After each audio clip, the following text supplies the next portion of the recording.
Almost done.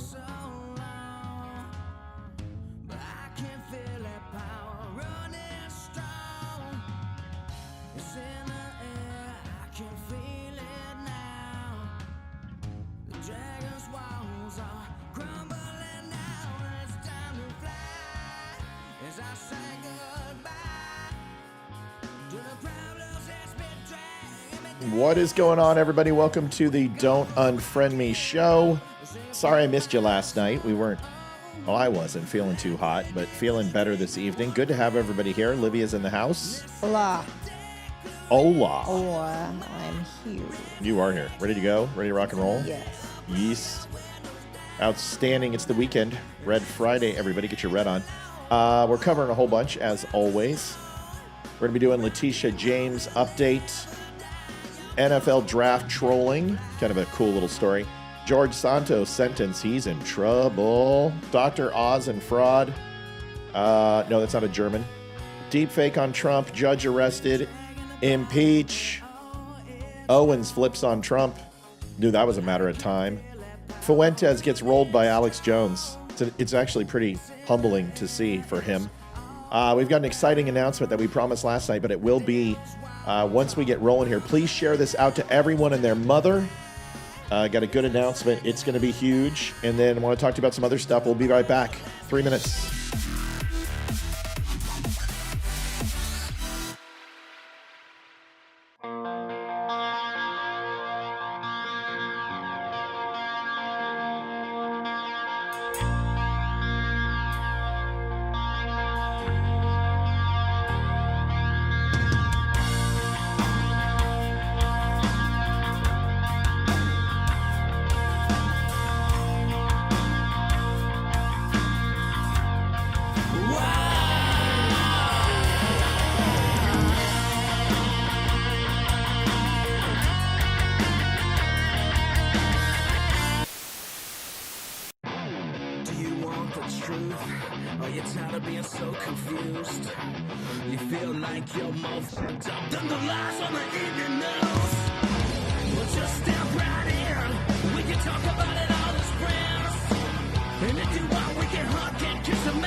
That I hear most often, that I always try to help people connect the dots, is what is past is prologue. And although Shakespeare, not my favorite, it's an interesting thing when you look at 1980 and the crack epidemic and what the United States government was involved in with the Contras. No kidding.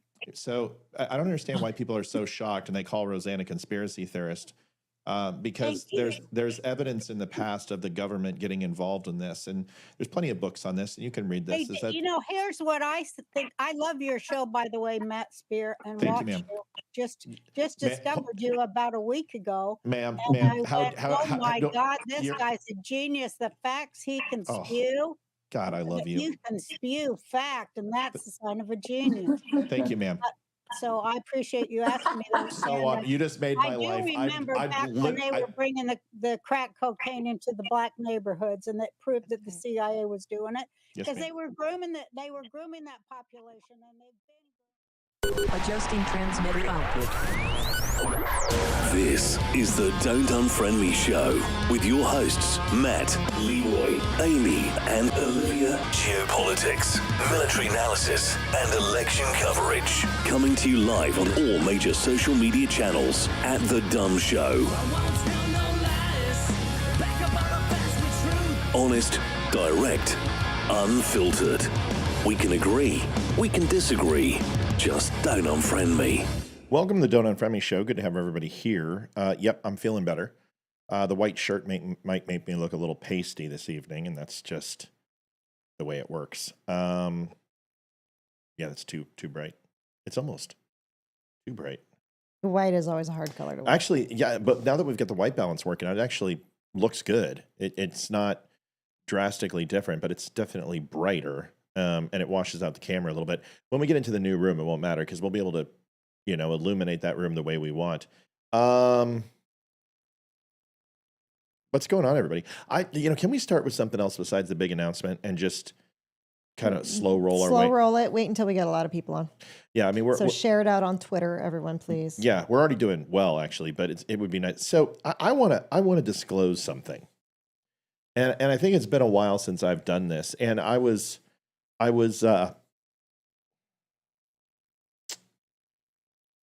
just like, I feel like I'm Jordan Peterson right now. I can't complete my sentences. That was a terrible interview on Rogan, by the way. I was mulling over AI and the impact that it's going to have in the future.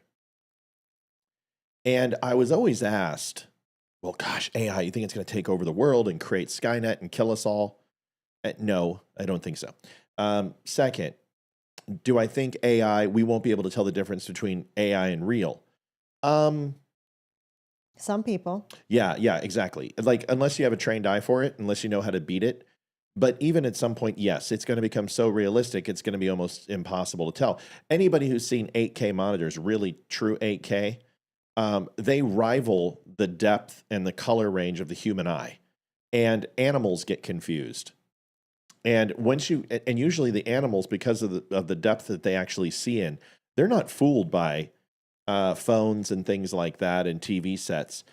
But these high range, high density TVs that are just photorealistic, or even better, they're just realistic, will fool people. And if you took and put it in a window and took an 8K TV and put it in 1940 and put the image that was normally out there on a screen, would people be able to tell the difference? And the answer would probably be no.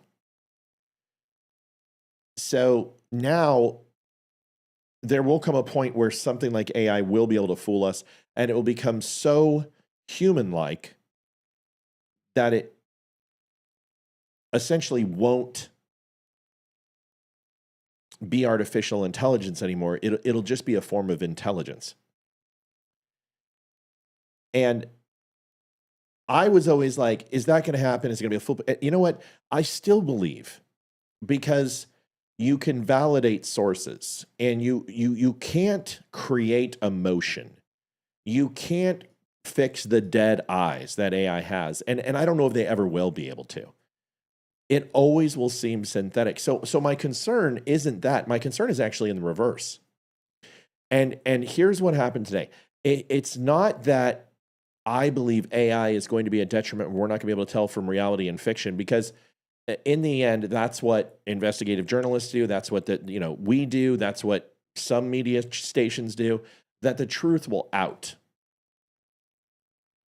And there's ways to get around it. And HDCP is one of them. It's a great technology where you filter anything through, that you would have to have some sort of measured approval software that would only allow you to stream things that are genuine. And media sources, TV, Twitter, Facebook, will be able to tell if something has an original source, and they'll start doing it in two-way. Watch out for the cat. Two-way confirmation, which would be the source and the terminal end would have like a VPN code that would match up to identify that the stream source was from the original content. And they need to start that now, considering all the bots that are on. But see, bots are different. We're like talking about me coming up here and dropping 15 N-bombs and people not being able to tell if it was me or real. And that would have a detriment. I mean, that's a bad thing. A bot, who cares? They're harmless. And I'm trying to, my thoughts are fragmented, but here's what I'm trying to say is it's not that AI is a threat due to the creation standpoint, because counterfeit money is something they'll never be able to catch that. It's so, well, we have washing checks. You'll never be able to fix that. There's been manipulation in audio before and it's been uncovered. There's been a manipulation in fraudulent paintings. Fraud will always happen, and then they will discover ways to identify fraud, right? And it will probably be AI that winds up catching AI. That's the most hilarious. Like humans would catch humans, but when you start regulating and replacing human emotions and thought with artificial intelligence, it's going to require AI to catch AI. And that will happen. You'll have counter-intelligence, counter-artificial intelligence working to stop. So that doesn't concern me. You know what concerns me? And here's what it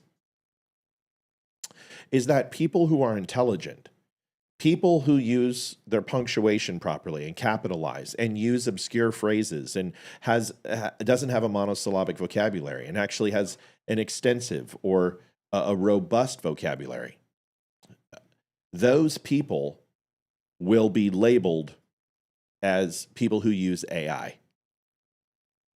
That is my biggest fear. Because what you're going to do is lower... Do we need to get her out already? No, I've got her. She's driving me crazy already. Yeah, she's driving me absolutely up the wall. So at some point, I just can't concentrate when she's bothered because I don't think you're listening. And I'm talking to you, right? I mean, like... Well, the thing is, I have children and I'm a nanny and I can focus while having a child. I understand that, but I want to get your opinion on this. And there's times when, when you're totally focused and there's times when you're running the site. So like, this is one that I kind of want your attention on because I want your opinion, but it's frustrating that you perfect a craft. Like, for instance, you're a musician and you create a song and then somebody claims that it's theirs. And you're like, wait a second, how can you do that? Or you do cross stitching. It's in Tammy's Diner and somebody comes up and says, you didn't do that. That was a machine. And you're like, how do you know? How do you know what my craft is? How do you know what my time is? Mm-hmm. Now, have I ever used AI for writing? I use AI for writing every single night. When I do the schedule, do you really think I type out the times and realign all those titles? Of course not. I'm going to make my job easier. And before that, I would use templates to do that. And I would use databases to do that. Now I just use AI. When I'm looking something up on the show, do I use AI? Of course I do. But instead of writing AI, please speak for me, it's AI, please validate and find the site sources for this. And then you'll see me start perusing that context. Have I ever used AI to formulate a statement on Facebook? Absolutely I have. But the difference is, and it's important to make this distinction, formulating is the wrong word. To proofread or to check to make sure that there are no spelling errors. Listen, when you have the opportunity to reply over 3,000 times a week, you may understand. But there are times that I will write 5 or 6 or 7 paragraphs and I will not slow down for proof checking. And I will absolutely run that through a filter. Because if I'm spending enough time for me to write that for you, I want to make sure that you don't get distracted because I accidentally did YOUR versus UR, which everyone does, or THEIR versus THYR apostrophe RE. And that's something that I care about because it's very important to me. Grammar and punctuation are important to me. My wife will tell you. I constantly work on it. And things have to look neat. If you haven't seen my page, if you haven't seen the way we produce here, our shirts, everything has to be perfect. And that's the way I work. So instead of sitting there and proofing everything I just wrote, I will absolutely, upon occasion, run through. And I can tell you on things that I answer 5 paragraphs on, I can say 100% of the time, I run that through AI for grammar checks or Grammarly. 100% of the time. But are you saying that I go ahead and say, reply to this statement? You have no idea how AI works. You have no idea. The thing is this, is that when you don't recognize natural intelligence and you're incapable of achieving a level of intelligence, you believe everything is AI. Now, am I saying I'm smart? You're damn fucking right I am. And I will back that up, and I'll let anyone take the Pepsi challenge. If you want to come on here and you want to argue your point, come on here and argue your point. Now, why do I bring this up? What's wrong with Mel? I was supposed to wait until the next break to tell you. Just tell me now. She's getting surgery in the morning for her arm. Oh, okay. She's going to be fine. That's okay. She'll be fine. I thought it was something. Okay. Whew. Okay. Is she on right now? I don't know if she's on. She messaged me. Okay. Tell her I love her. Just throw her a message for me, will you? Yes. Okay. So here's the reason I'm talking about this. There was a guy that came on, and I made a statement, and I said, in quotations, make sure now to go ahead and mention that the parties switch, and I did it in alt caps, kind of like a retarded person. And he goes, just because you write it like that doesn't mean that it's true. And I said, and just because you're offended by it doesn't mean it's true, or something like that. And he goes, well, we all know you write. Every reply is an artificial intelligence reply. And I'm like, so I just ignored it the first few times. But then this guy's like, I must warn you, I'm an AI engineer. Great. So you can code, but it doesn't mean you're smart. And he's like, well, I can notice certain signs and blah, blah, blah in AI. And I'm like, I understand. I point them out all the time with people. But the thing is what makes AI not look unique is the fact that it actually is usually very, very few grammatical errors. Most of the time, the punctuation is impeccable. The humor is obscure and formulaic at times. You'll also see rhythmic patterns by it saying first and second and third when it's making its points. And then lastly, it also ends things always at the end in summary or in conclusion. I'm well aware of these things. Point out to my writing where that happens. Point out where I go ahead and do that. And I will admit, or at least clarify where my state of the mind is when I was writing that. But to sit here and say, because I have an obscure humor or I use words that you don't know or don't understand, that doesn't mean it's artificial intelligence. In fact, it's always, in my opinion, the opposite, because it's not necessarily the words people use, it's how they use them in context.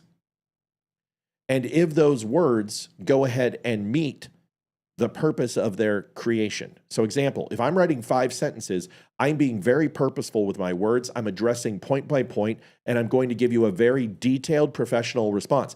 And then if you're just a twat waffle, you're going to get a basically an FUQ, or you're a douche plow, or you're a complete clown. And I will throw some emojis in there and be like everyone else and get to Twitter world. But just because someone articulates themselves in 2 different mediums doesn't mean those are the people who are using AI. Just like my personality is, I either come off at 120 miles an hour or I'm slow and purposeful by design. And you can tell that by the 2 different shows we do live and recorded. So that's the reason why I want to bring it up. I offered this person $1,000 to come on and prove to me that the Great Party Switch happened. Now, I'm not afraid of that $1,000. If somehow he could prove it, which they can't because it didn't happen. But if they proved it, I would be more than happy to give that person $1,000. But to me, it's not even a gamble, because there's no way that this person is going to prove, because there is no factual data that proves that. There is speculation, and it's circumspect, and it's not accurate. And instead, the guy says, will you use AI? Well, it's kind of hard to use AI when I'm live. But in this guy's eyes, he believes that I have an AI bot here writing all of the things down that I just said. And the 5,000 hours of show that I have, all were written by AI. I would love for Olivia to kind of comment on this, because she lives with me. She knows me. And I would love to just kind of get her thought process on this. Go ahead, Liv. Oh, man. I mean, the way that you do talk and the way you write for somebody who is either uneducated or simple-minded, yes, it's going to seem like you use AI, because in their simple mind, there's no way that a person can talk or write like that normally by themselves. Yeah. They're just too simple-minded. They don't understand. But they could also be, just like he believes it's the great party switch, he's been brainwashed by the Democrats, because the Democrats don't want to say that they are the ones that created the Klan and they are the ones that did everything. They want to blame the Republicans. Right. And so he's also probably easily manipulated.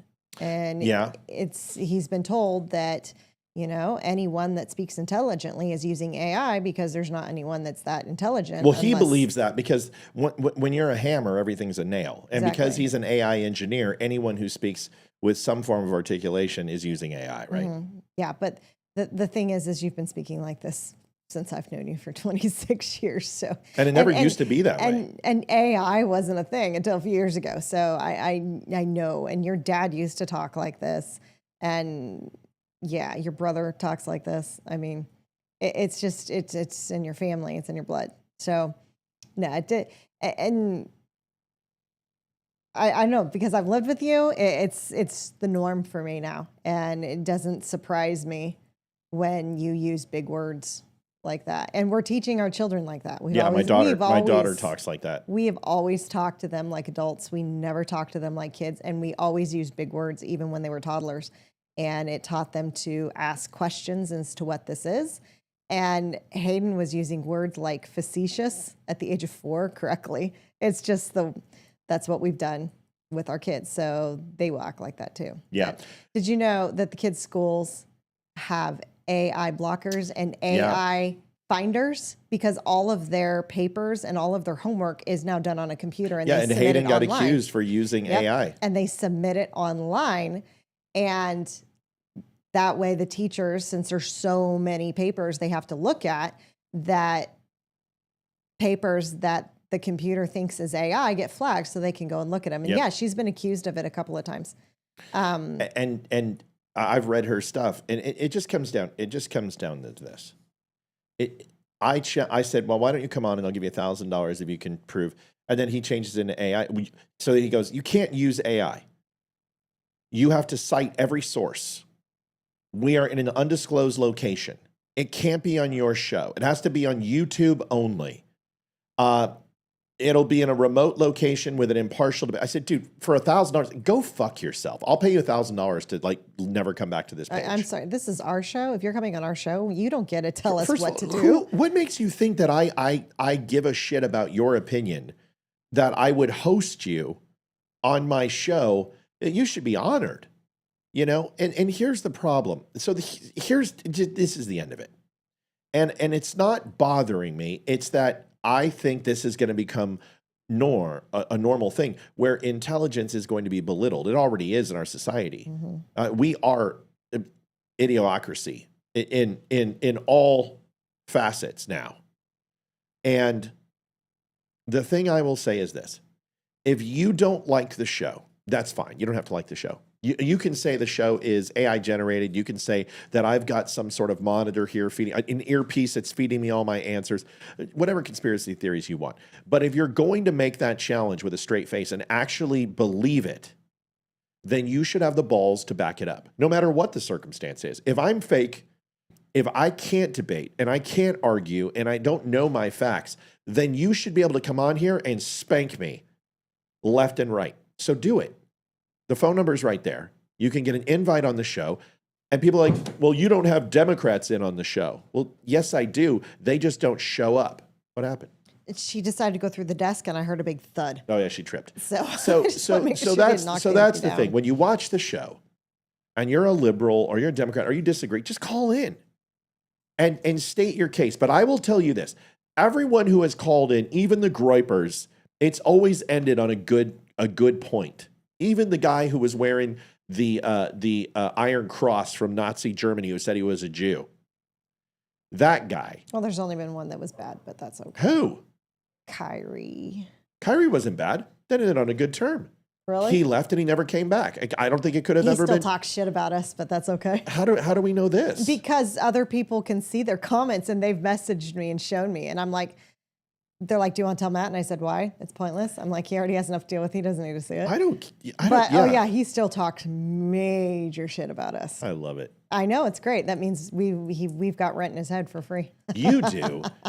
You didn't like him at all. No, I don't. I liked him the first time he came on the show. I really liked him. Yeah, and then he his had a lot true to colors say. started showing. Yeah. And I don't care. Yeah, I sure don't want to talk about him. So anyway, let's do this. We've got some great news. Good to see that Chuck Peterson's on. See? The use of social media when writing replies has corrupted the use of the English. Right. It's my fault that I tried to write things like that. Christine Clark, love and thank you for the show. We love you too. Is Mel okay? Yes. Mel is getting surgery on her arm. She is going to kill it. Renee says, Matt is an exceptional writer. He always comes across as authentic. Thanks. I appreciate, listen, and I'm just going to say the following. Every piece of design on this set is mine. Every graphic, what you're about to watch right now was made by me, not AI. Me. Olivia sees me literally put it together. Julie Williams, bye.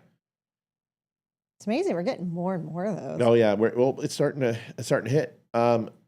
Amy's got her. I don't mean to say anything. So from the set to the lights to the cameras to the backdrop to every interview, everything, I do it all. Okay. And Olivia got to sit with me through this process to make this video. Olivia's going to set it up for you, and then we're going to talk about excited. it. All right. Well, am I just saying I think watch the video, or am I sharing the news? No, you're not sharing the news. You're going to let the news tell them. But okay. I think walking through the process would be cool about how quickly all of these events and be circumspect. Ready? Of what is going on? I don't know. Oh my God. I don't know. Let me just tell them about how we made the video and what happened. I mean, that things happened. We're not going to tell them what happened. We're just going to say. Yeah, stuff kind of fell into place and we're kind of happy and we're really excited to show you the video. It's horrible. It just telling me when I am not one of those people where you can give a pencil to and say, sell this to me for 5 minutes. I'm going to look at you and go, this is a pencil. That's about all I got. I am not you. I can't do it. You bring a very solid presence to the show. Yes, I do. But the solid presence that you bring is people relate to you. And that is probably one of the best compliments you can give somebody is I'm not relatable. Dan Bongino's not relatable. Jordan Peterson is not relatable. People look at them and go, there's something else. I mean, maybe people tell me not to be so. I am self-deprecating. I'm egotistical and arrogant for sure, but that's just a facade. I'm truly self-deprecating. But most people who run these type of shows are intimidating and don't necessarily are relatable in that sense. You're relatable. And you ask the questions or make the statements that other people are thinking, and you explain things when you do it. Every time you open your mouth when it comes to a topic, people go, yep, absolutely, Olivia, great point. That is a gift that I wish I had, which is to not steal the oxygen in the room, but provide more of it. I can answer questions, but if you just drop something on me, I don't know what to say. I cannot think that fast on my feet. Amy Bordeaux says she thinks she's relatable. Anyway, let's get on to the video. Well, your horses sure think so. Let's get on to the show. Amy is. Liv, so with no further ado, go ahead. I'm so excited to show this to you. We'll tell them what it is. Let's set it up. It is our promotion video for our May 16th show. We finally have every slot booked. All of the guests are confirmed. And this will be the promotion video for it. So once you see it and once it's shared on the site, please go and share it out to everyone that you know, friends and family alike. And yeah, I'm very excited. I think we've watched it like at least 100 times. We have. And the full lineup is set. We may actually wind up having to add another one or two, but it's set. Like it's a solid night. It's 5 hours of, in my opinion, some of the most influential. Tamar says, you make goal quicker with Olivia on. People like her. And people say I'm easier to look at. And I know Tamar, is that she's not insulting me. But a year ago, I would have been like, what? People don't like me. So I agree with you. People should like Olivia more. She's sweeter, she's kinder, she's prettier. Sandra Casey, 2110. This whole show is relatable. I love being here. Well, I appreciate you. Are we ready for this? Absolutely. I don't see a lot of excitement coming from people. I can we see it now? I don't think so. I'm so excited. I don't think so. I think we're I'm gonna, like, I think we're gonna wait. We should wait. Let's just leave. Let's come back Monday and show them and just go home. And let's punch out. All right, everybody. We'll see you guys next week on the Don't Unfriend Show. All right, I'm just kidding. Should we show it to him now? do we have enough people on? It's only 200 because we've got how's Rumble and Wimkin doing? 20 on Rumble. 20? I know. Or What the- Twitter. Twitter. Sorry. Oh, Twitter needs help. Where's Melanie? 100, husband's- 100 plus views on Wimkin. So that's good. That's huge. Right That's there. actually good. I need That's some very help. good. Can somebody spam Rumble's Twitter? 42. Okay, good. So we've got 200 plus on. Yeah, I repost Twitter, but I've got like one follower. I know so you I can't. Don't think You it can't. really, It's got to be people with big accounts. I was like, it doesn't All right. really do much. All right. Screw it. I'm just going to play it. With no further ado, folks. Here is our promo video. We might play it once or twice just because people are going to want to see I it. helped pick out the music. Olivia helped with everything. She helped with the flow and everything. So here it is. This was Kids helped too. This was AI. You guys excited? Okay, everyone's excited. Here we go. We're going to play it.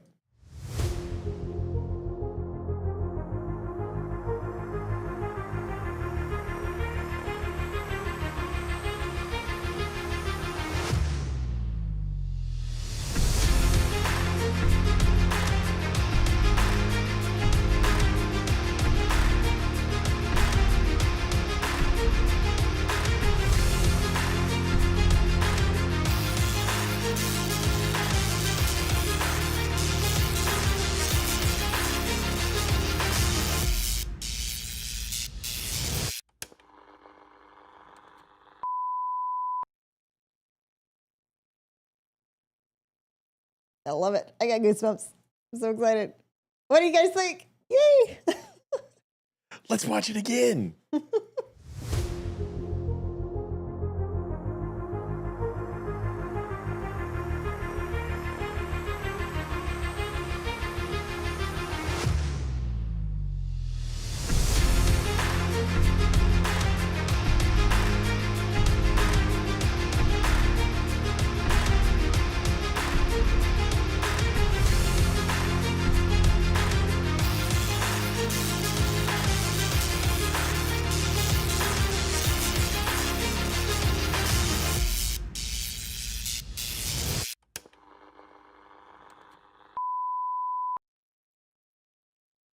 We will have the link up after the show so everyone can share it. Yeah, people are already asking to share it. So. Yeah, we will post it. We have Roseanne Barr coming. Lara Logan. We've got Damani Felder, as you saw. We've got Tonto coming. Barry's going to be here. Damani's going to be here. Lisa Regina's going to be here. Ryan Samuels, old friend of the show. I'm stoked that Ryan's coming. I did think he was going to be able to make it. Yeah, Ryan. So that's great. Ryan's going to be coming. But the fact that we have Roseanne coming and Laura Logan and Tonto and T.S. Dixon coming back, this is huge. We are super. She really coming? Yeah, she's really coming. We have been 100% confirmed that everybody's coming. Jason Shepard pulled all the strings in the book. We wrote him a letter, told him all about it. And he's like, I don't care. Book Roseanne, book Laura. I already talked to I'm sitting here with Laura right now. She's already said yes. And Roseanne also. Roseanne's going to pick her time slot. We're probably going to spread it. Listen, I don't want to hear about sleep. This is the night that you don't sleep. They're all going to be on video. No phones. They're going to be on video. So they're coming on. It'll be half-hour increments, probably a half hour for Roseanne and Laura, just because they're so busy. Tonto will be here for a full hour. Damani's probably going to be here for a full hour. And then everyone else will be a half hour. And 5-hour show. You know, it's possible because Lisa Regina and Barry are such good friends. They might just overlap. Well, yeah, I'm going to try to put Barry right before Tonto because they're good friends. I mean, Barry and Tonto are great friends. Yeah, and I think Lisa was before Barry, so that might work. You have to clear your schedule. You got to suck it up, get some coffee, take a nap, skip your, Wheel of Fortune and Matlock or something in the afternoon, and get your ass to sleep, set your alarm, and get up and you watch the whole thing. I have no idea if it's going to go over 5 hours. Something tells me it is. Well, we have to stay on a schedule. So that's the one thing. But after, like, if we hit the 20 grand, we're gonna be so stoked. We're gonna be up and we're gonna be excited, and we're probably going to be talking and bringing on people. I mean, this is the goal of this is it's free, but we want people to understand that this is. I mean, you're going to have an opportunity to ask questions and have conversation, because we're not going to do set questions. We're bringing these people on, and we want you to ask questions. We want you to get involved. I just want to talk to Roseanne. What are you working on? What's going on in your life? I'm not going to sit here and act. So tell me about a time when you and whatever got into an argument on the set of Roseanne. I'm going to say, what do you think of all these idiots who hate Jews? She knows what the show is. All right. So what's the date? I don't know what the date is. Let's find out. Look at the third slide. Nope. First slide. First slide. There it is. It's right there. Right there. Right there.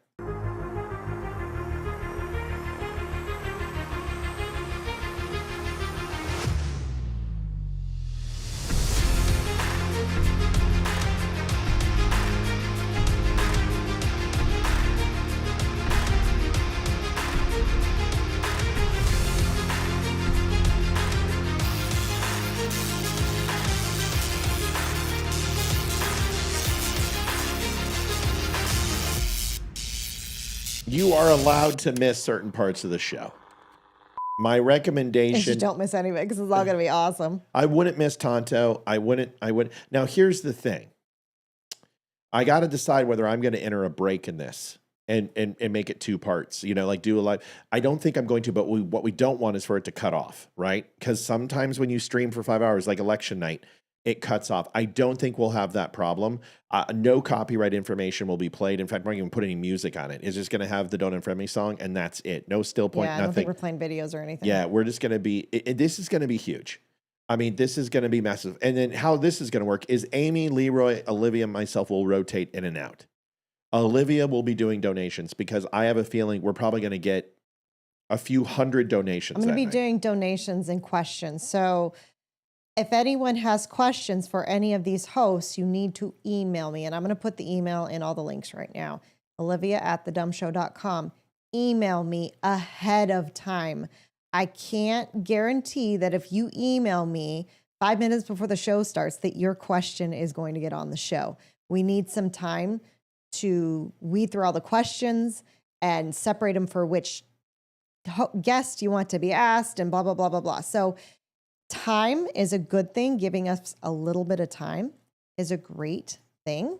So email me with any questions. Yes. Yeah. Or any questions regarding the show. And I can definitely answer them for you. So it's going to be busy. It's going to be a lot of preparation. And I have to do quite a bit. We have to redo a lot of the stuff you see down here and all of this. I need to make sure that I think I'm going to redo everything and just get everything square away, get it a new, fresh look. I'm going to try to have the plans drawn up of what we're working on so we can talk about that and show you guys what, do a video of what we're thinking and have Olivia and I walk through the space and show you. I've got to get that drawn up and photoshopped and go through CAD and basically do what we're planning. But it should be interesting. Go ahead and mute up. Oh, somebody ended the call. Call back. Yeah, they probably hit end instead of mute. Show you. Okay, go ahead and mute up. Hey, this is Matt. Who am I talking to? Hey, it's Frank. Hey, Frank. What's up, buddy? Not much, man. Yeah, I'm just so tickled that you got Roseanne on. Well, she confirmed before you wrote her, but that doesn't matter. The fact that you wrote her too is awesome. I didn't say anything because I don't want to out anybody, but we've been working on. She watches the show, obviously, and we're excited. And your efforts to get her on there is awesome. And can I get a pre-recorded message from Roseanne? That's going to be one of the things we're asking everyone to do is T.S. Dixon and Damani's already done one, and so's Ryan. But we want to have Roseanne do an intro, Laura do an intro, I and think Tonto to do an Amy intro. wants to know if she can send in a message Sure, you can do anything you want. You can send it for in. Amy. Okay. or So for Frank, Roseanne. what are you thinking, man? I mean, can I just say something real quick? Is that like I didn't think we were going to be able to do this 10 days ago? I was like, there's no way. Like, we're not going to be able to reach 20,000. Why don't we just have a regular show live and they can donate? Maybe I can talk to Chuck, and if we get even somewhat close, half, what can we do? And then it just started falling together. Barry was incredible. Barry got us Tonto, and once Tonto confirmed, everybody confirmed. Everyone's just like boom, boom, boom, boom, boom. It just fell into place. So it was pretty cool, Frank. Hey, you know what? Why don't you do what the Democrats do and pull in some big donors? Yeah. We listen. We've got people who obviously are doing really well in life, and we've got some celebrities, and we're just going to see what happens. If we hit it, listen. If we hit $1,000 that night, we'll figure it out. If we hit 5,000, we'll figure it out. If we hit the 10 and get the 20, then we'll also figure that out. We're just going to be happy with it. We're going to work with it, and we're going to use it to help the show no matter what. And some plans might be huge and some plans might be small. But either way, we're just going to work at it. You know what I mean?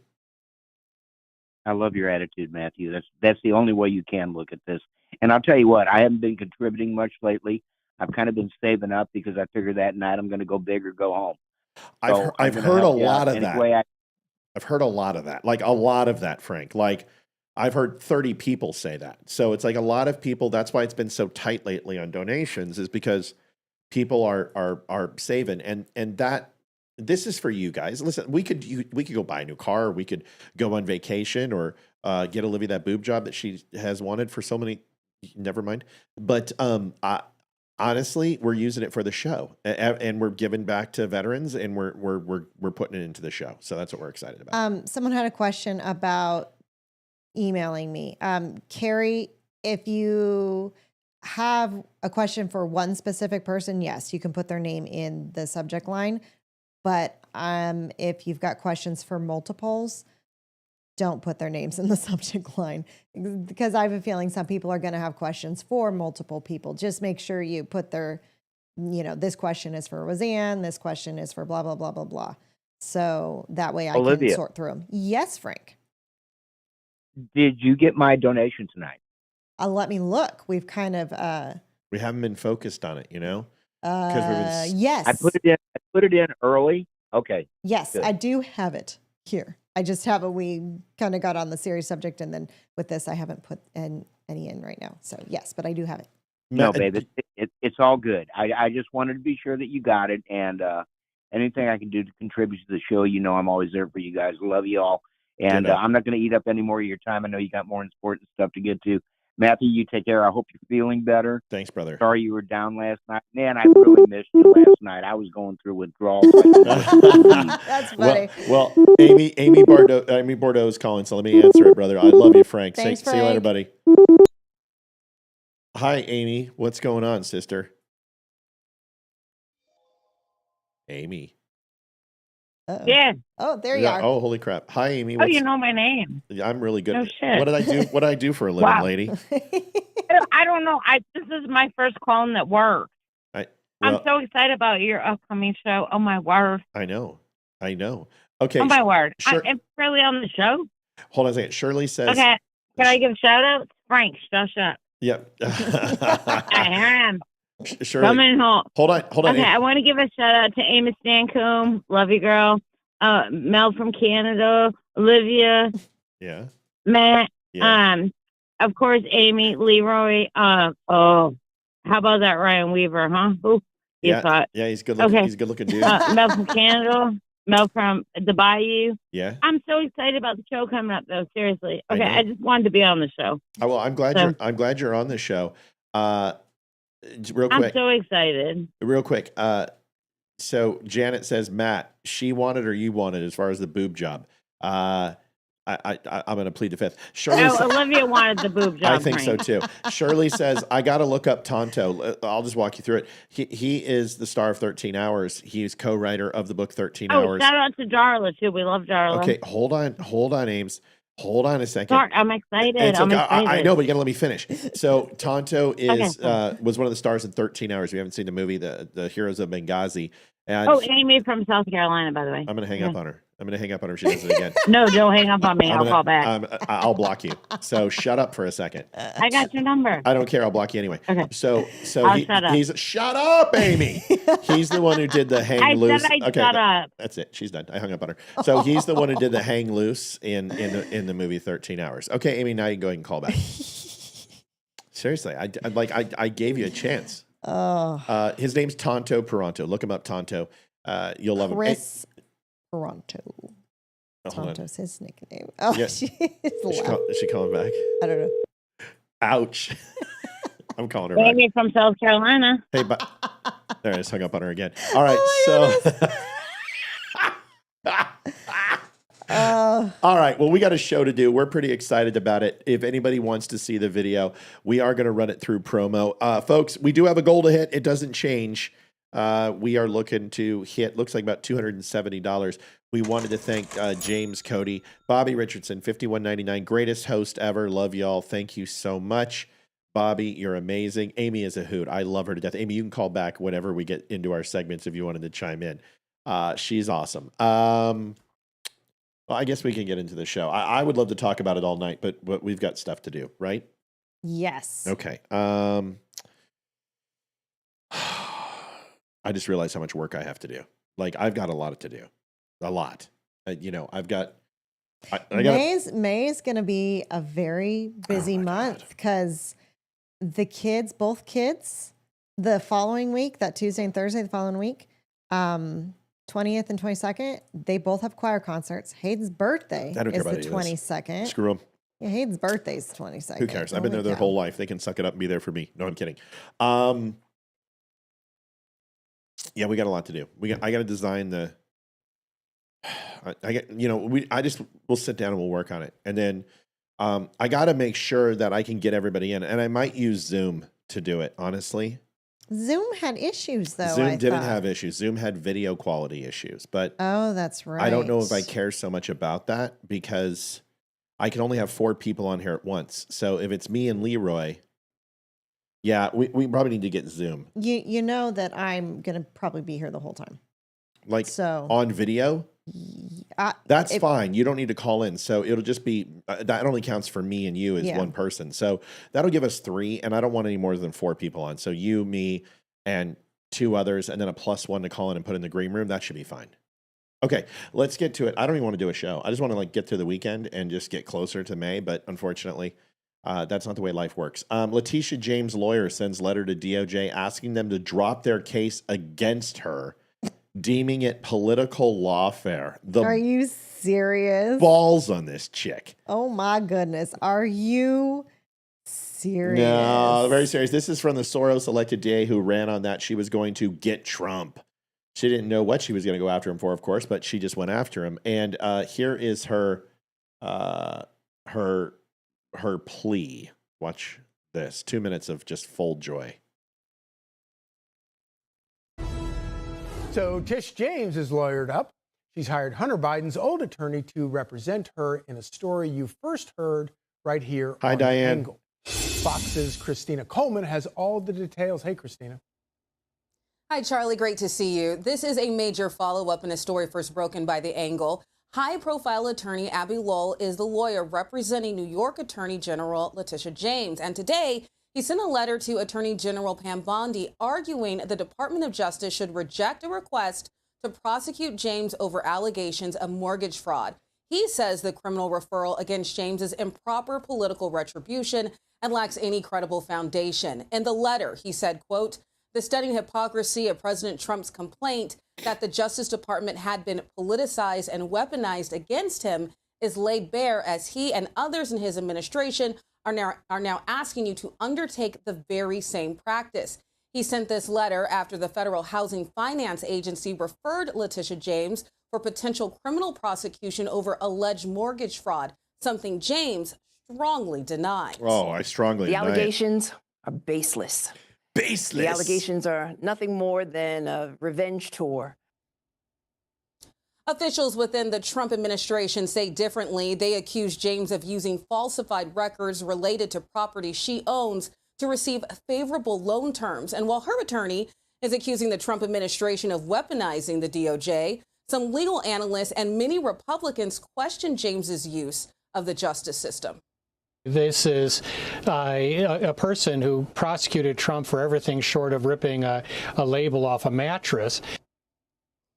Lowell is asking the DOJ for a quick response to his letter requesting they reject the criminal referral against James alleging mortgage fraud. Charlie? Such an amazing story, Christina. Great reporting. Deborah McLaughlin, I'm glad you ordered your Moab coffee. I'm telling you, it'll be perfect for May for you because it is going to help you stay awake. It is great stuff. Run it through a French press. And Frank Wood, $10.80. So enjoy the coffee. Honestly, sales on the site of it. This happens. Last March was our slowest month. Last April and March were our slowest month. It's the same way this month. Everyone's tightening the belt. Liv, your thoughts on Letitia and I think it's absolutely ridiculous.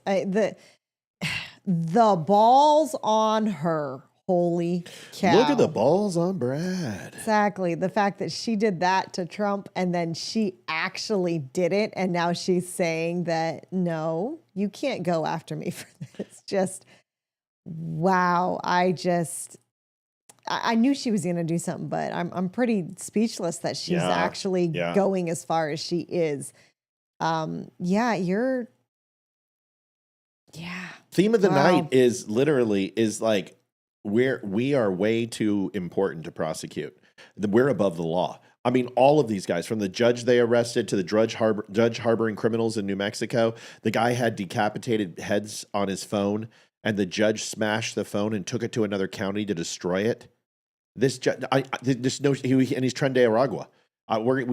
Yes, yes, I'm serious. And there's like, we're too high to prosecute. This is against the Constitution. They are corrupt judges. Yeah, they need to go. They need to go to jail. And I'm kind of like, really? So we're going to talk about this tonight. But Letitia James is just the start of this. This is going all over the place. And now that the DOJ is starting to bring the thunder and go after these people, they're running for the frickin' shadows. I mean, listen.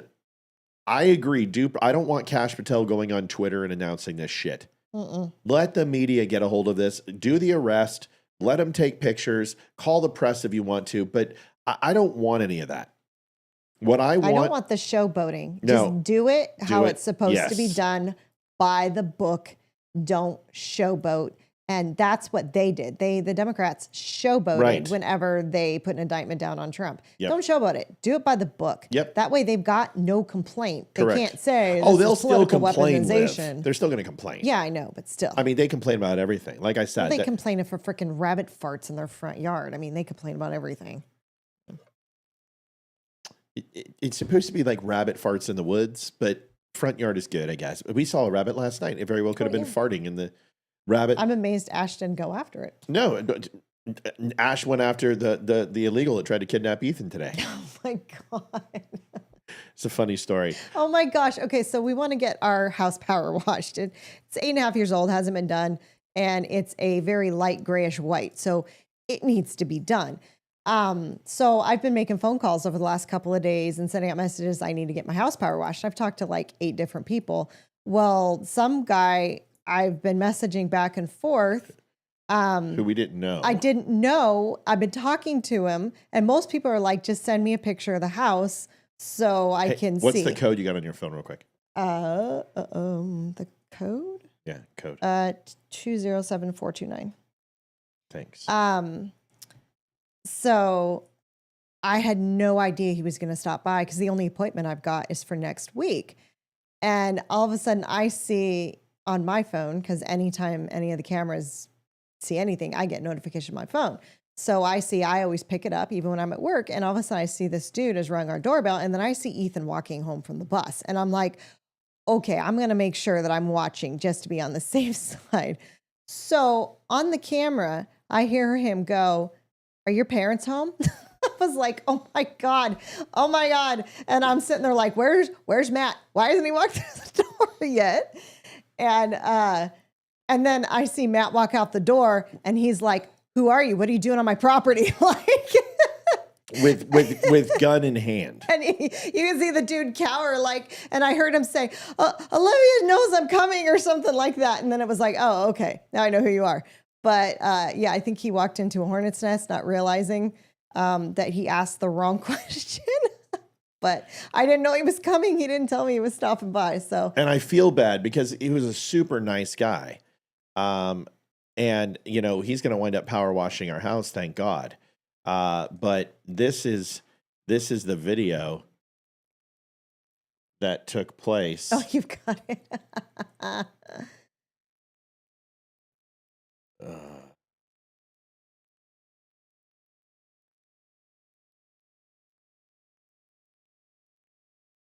Gonna be at like 4:02 today. I am looking. Okay, here it is.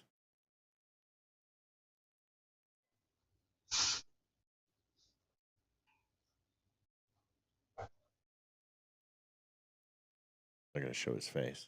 So behind him, you can see Ethan, right?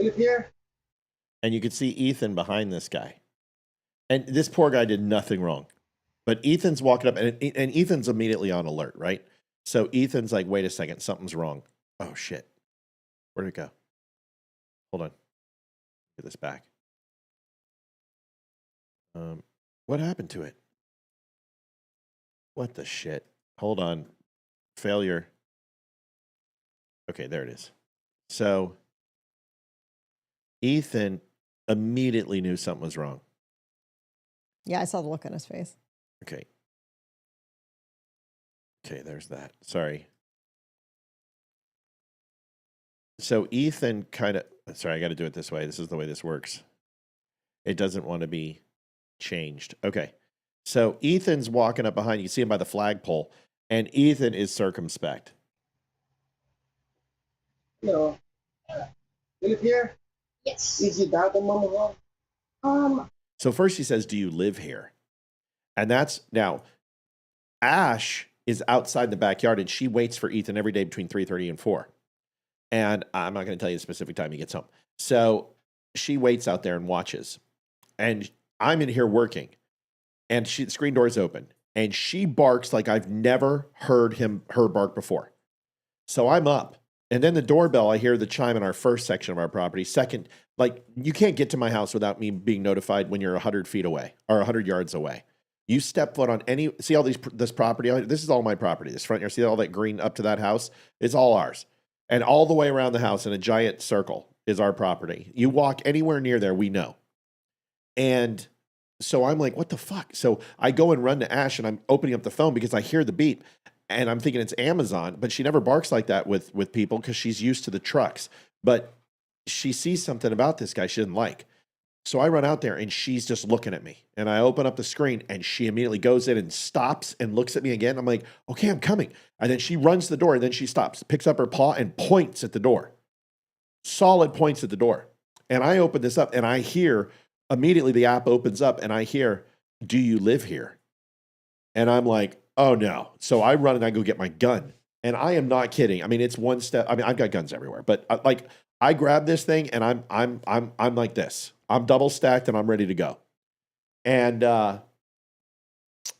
as I walk towards there, and I have the phone in my pocket so I can hear it, I hear, "Are your mom and dad home?"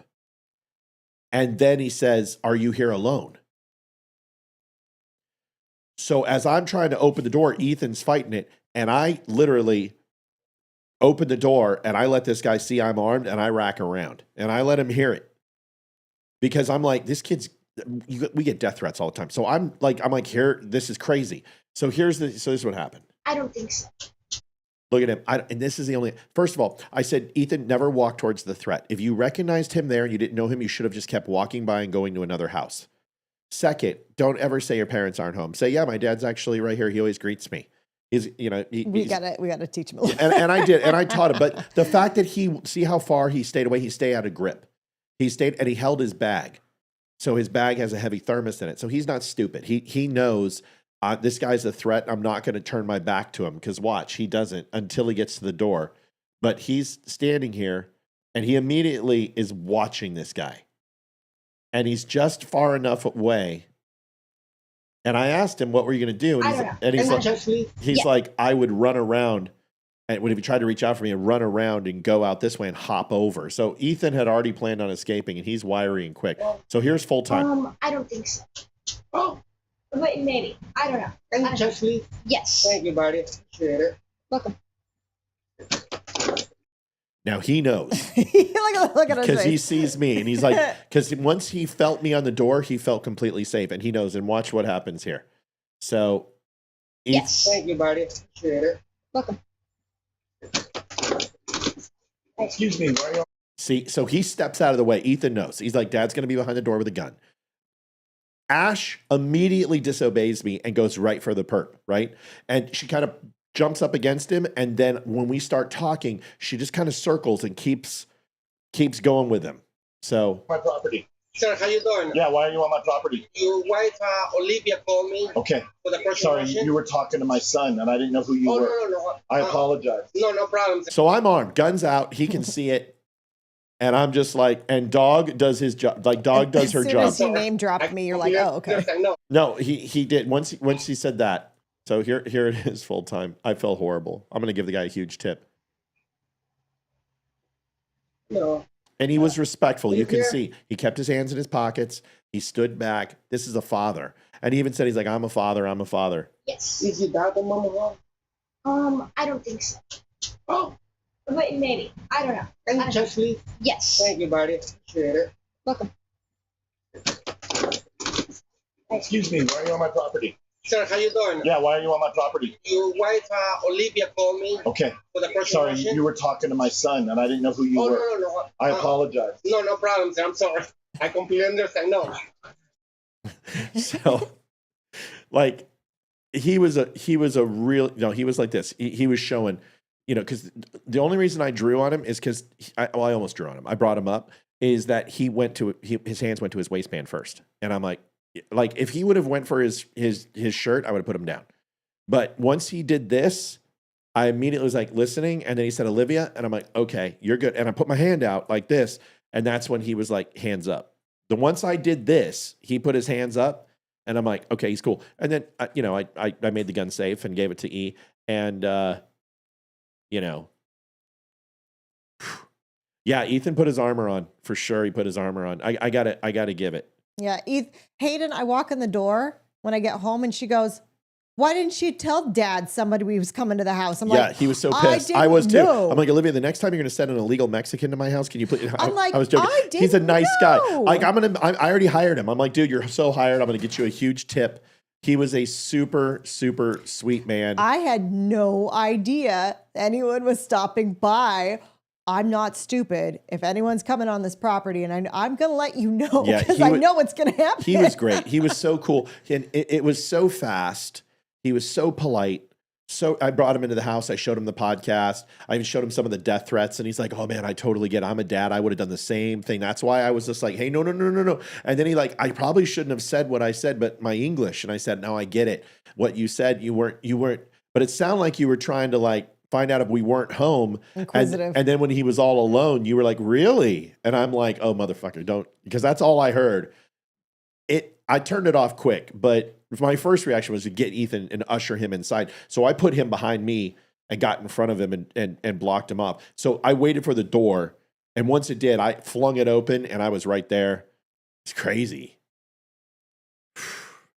I know. No, it's how he said it. No, you cannot. That's why I went like this and put my hand out. And that's when he was docile. I already said that. When he said Olivia, I said it definitely drew me down, but he could watch the show. Trust me. And I looked at him, and he wasn't printing. He didn't have anything in the small of his back. He didn't have anything in his waistband. He didn't have anything in his pocket, maybe a knife or something. But by the time Ethan was protected, that was over. My foot was in front of the door, and he would have been toast. But anyway, That's what happened today. Holy Exciting crap. afternoon. You got to be careful. You gotta be careful, man. You gotta be careful. Alexander Campbell just subscribed. Thanks Alexander. So Appreciate it. This was a great troll. So Green Bay takes the podium. And Bear fans they were absolutely trolled by this. The Bear fans were trolled, or the Green Bay? Yeah, this is Clay Matthews. And he comes on stage and kind of takes over the NFL draft to make an announcement, but he's a Packers fan and does this. And this is kind of funny. Here it is. This is funny. Real quick, Roger, but I just got off the phone with the President, Donald Trump. He asked me to pass a message along to all 32 NFL franchises. So let me tell you what it reads here, all right? It says, my fellow Americans, the Bears still suck! That's great. That's great. Listen, that's the way it should be. That's funny. You should be able to have a good time and joke around. George Santos, 87 months in prison in federal fraud case. Former Republican. I did the story on Santos. I told you I was going to hold him accountable just like anyone else. He has been found guilty. He's going to jail, and good. I hope he enjoys it. He's a corrupt son of a bitch. He was a horrible part of our party. I don't want people like that in our party. I don't want these people. Get them out. They're corrupt, and this should not be the last one. Let's get him out of here, and let's move him on. Here is Santos, and I hope he has fun. He becomes somebody's wet boy in prison. Here's the video. Sanders disgraced former New York Congressman George Santos has been sentenced to more than 7 years in prison. Federal prosecutors urged the judge to hand down a heavy sentence because of Santos's, quote, unparalleled crimes. Santos pleaded guilty in August to identity theft and wire fraud charges. At the time, he agreed to pay nearly $600,000 in restitution and forfeiture. The judge ordered Santos to surrender by July the 25th. He was disgraced former New York. If only there was a show that you could watch that would tell you all that. Welcome to the Don't Unfriend Me show. Smartass. Just saying. So here's what it comes down to. August 2024, he pled guilty to wire fraud and aggravated identity theft, even though he said he didn't do any of it.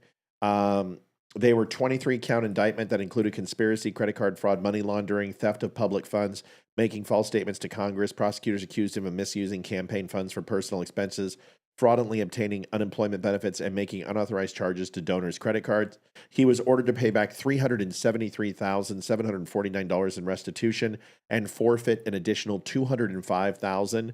The judgment described him as an arrogant fraudster who betrayed public interest. Good riddance. I'm glad you got caught. You're a horrible human being, and we should get every other GOP and DNC shill like this out of our parties. And we should absolutely celebrate that this guy is gone.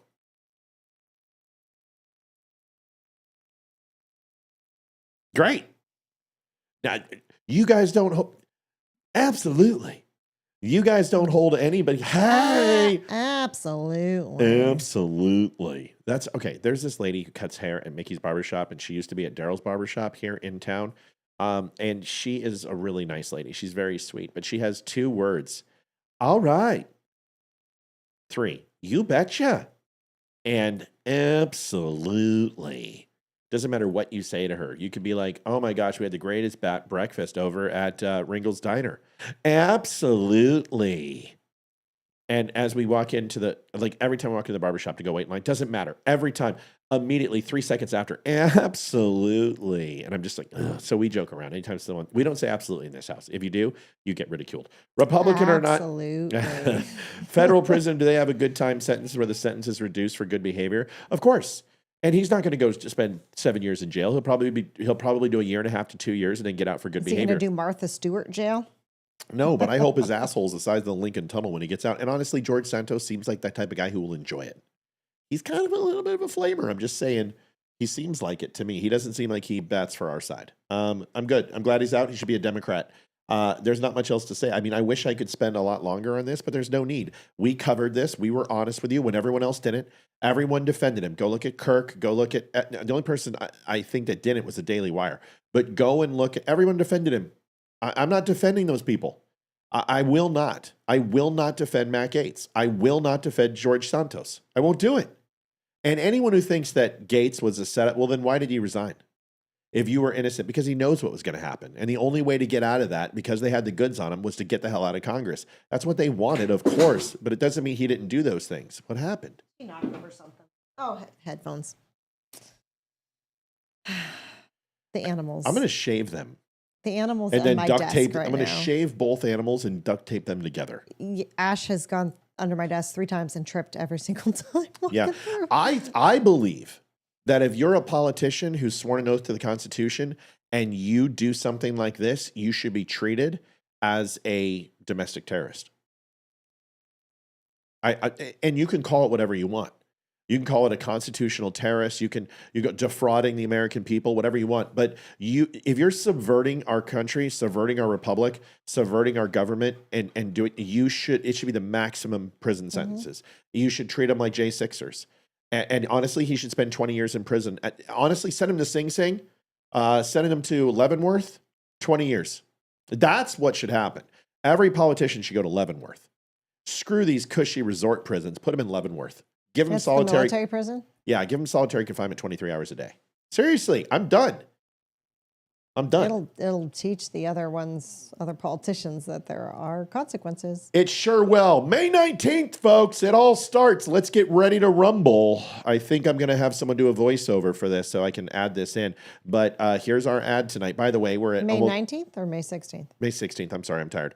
$94.69, shy of 100. We're 200 away. Let's rock that. But here is, shut up, Yenny. Yenny wants to put her 2 cents in. And May 16th, she says. You got it. Here it is.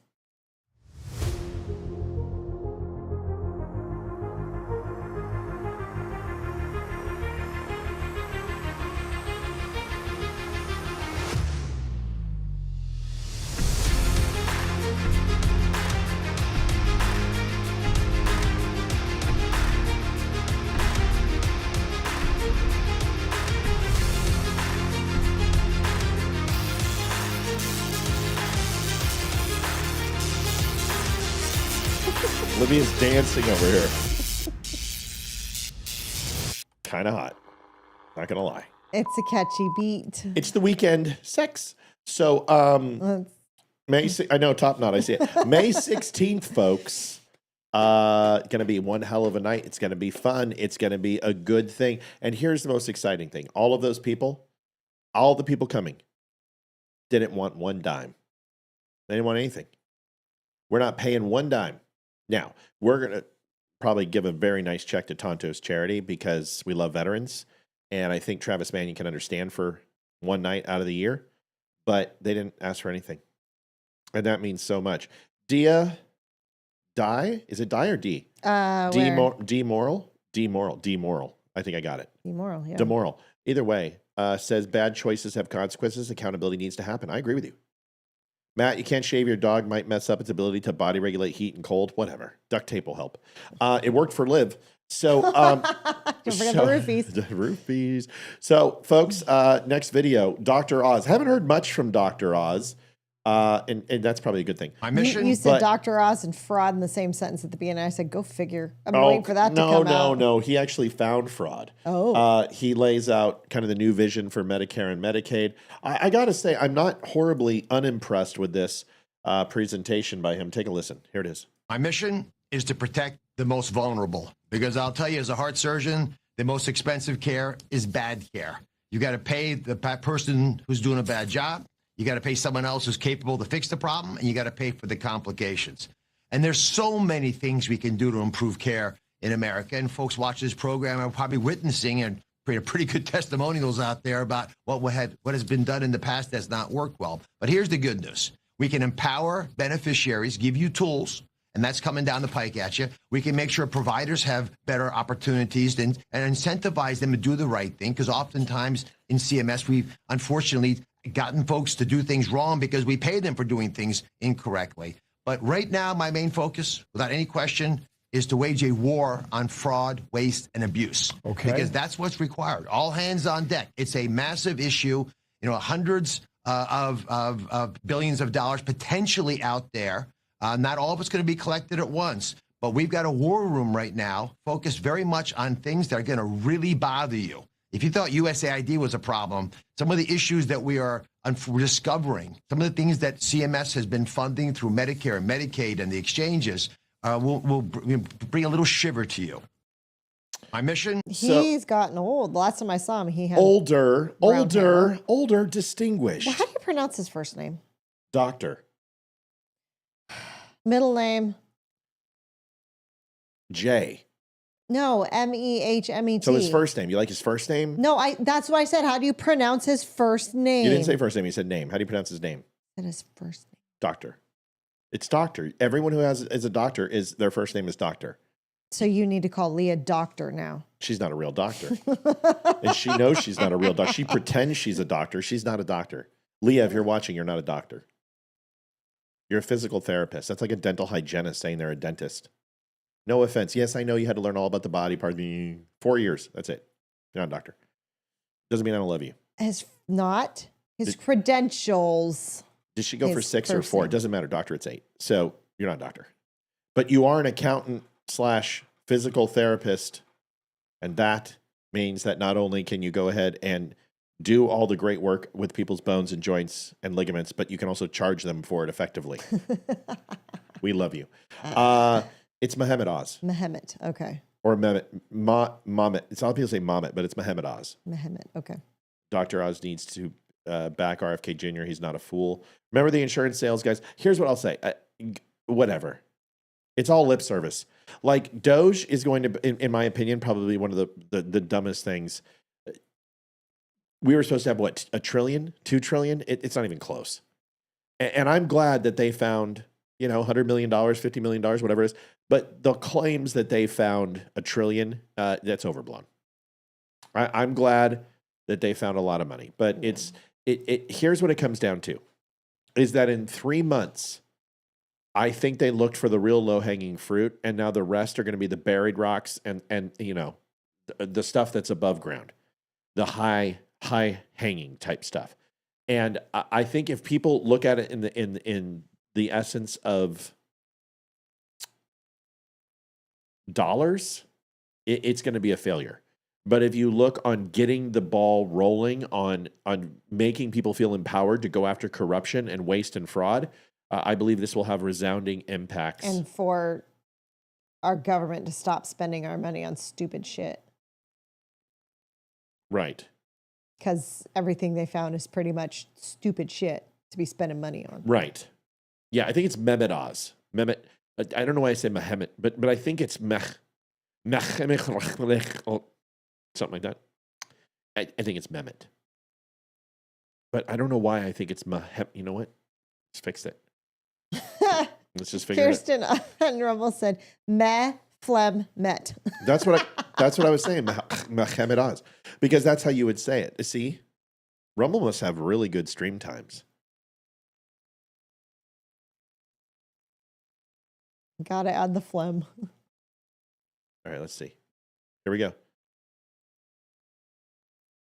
New Cantu Weightless Collection. Seriously. Powered by Blue Agave that locks in moisture and fights frizz. Fights frizz. Pronounced words in the world like this other. A very popular boy's name of Arabic origin, but popular in Turkey. Say it! In Turkish, it is said as Mehmet, meaning praiseworthy. Mehmet. Mehmet. Interesting. So Mehmet is how Mehmet Oz. So Mehmet is how you say it without the or Mehmet Oz. Like Bahrain. Same thing. Christ, the Pentagon lost $4 trillion and nothing is being found. Right, James. But that's my point. That when you're trillions in debt, billions is nice, but the T's are really going to make it happen. Seriously. And I'm not saying Doge is an abysmal failure. What I'm saying is it's not going to be what they said. And it's going to take time to do this. But honestly, you can't go back in time and kind of unscrew the situation. You need to make sure every single budget after this is being ridiculed and picked apart. That's what we need to do. Folks, 9469. I don't want to go through. I don't want to sing about. I don't want to, please. Can we get here tonight? I don't want to do this tonight. I don't want to ask every 20 minutes. Trump is shamelessly promoting his new 2028 Trump hats. See if you can figure out what's being done here, folks. Figure out if you can see. I already know. I'm sure you do too. Here it is. What's behind the black curtain, Libby? Come on, do you know? You better know. We've put this on the show before. What's behind the black curtain? Oh, is it his Not his, our. Single-handedly the most important document in the world. Oh, the Constitution. The Constitution of these United States, that is correct. Here it is. And it's very cool. Isn't that great? Just went up yesterday. Wow. Think Joe Biden would do this? I don't think so. So they are putting this all around the internet. Okay, I can even tell. That this is true. Oh my gosh. First of all, the Trump 2028 hats they're trolling you. He's gaslighting you, and he's not even there yet. He's not even in 2028. He's a time traveler. He's already in your heads for the 2028 election, and you guys don't know what to do about it. This guy owns you. Out of all the things Donald Trump is, and trust me, I'm not really happy right now. Anyone who has any investment in the stock market shouldn't be happy right now. The prices aren't coming down. The arrests aren't happening the way I want. Prices should be dropping faster. I want immediate results. I'm just an impatient guy. But he's laying the groundwork. He's doing all the things he needs to do. I'm not off the Trump train. I'm just not happy right now because it's not much different than it was under Biden. Things are getting done. But he's also getting his ass kicked by these federal judges. It's tough. It's tough. It is tough. Donated $1. Thank you, Mr. Fisher, Mrs. Fisher. Is it Joel? I don't know. It's just J. Fisher. 508 J. Fisher. I don't know what the first name is. Well, if it's Joel, it's thank you, sir. And if it's Jen, it's thank you, ma'am. Or in this day and age, we don't know. Thank you, she, they. So you guys, this isn't Trump trolling. These are people, these are leftists, these are liberals. Liberals are selling that this is real. And they're saying that Donald Trump is, and he is selling a 2028 hat on his website, but they're saying that this is real. This is how stupid they are. Justin. See, it's not Justine. Thank you, Justin, for the $1. But this is what's going on, folks. This is what they do. We make memes and funny clips to make jokes and laugh at them. They do it to make news. Of course, CNN's not saying anything about this. Was that AI? Actually, that's just a really clever Photoshop job. That's not AI. It's Premiere. I could do it in Premiere. It's not hard. It's just an overlay, and it's just taking and rotoscoping out the back of the tarp and laying in an image over it. It's really simple, but it doesn't matter. They're idiots. They're just trying to cause conflict. Deborah Boggs, hey Deborah, you gave us a 1776 the other night, and I wasn't thankful enough. And you said, God bless. I was actually saying God bless to you, and I didn't read your comment. And then I saw it. I'm like, oh shit.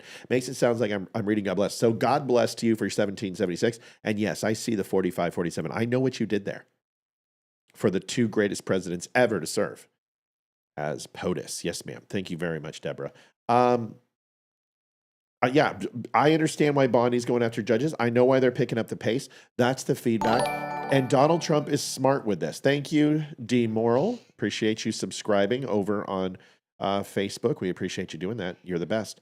But this is why they're striking back now, is enough's enough. I think Donald Trump has had enough. I think he brought them together and said, we need to start seeing results. Let's make it happen. And here we are. Liv, are you going to buy a Trump 2028 hat?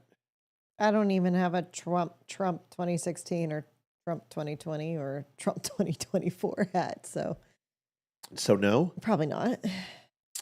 Yeah. People say, I don't think a whole lot can be done quickly. Yeah, you can. Yep. If the corruption is as rampant as they've all led it to be, then this shouldn't be hard. Or were you guessing?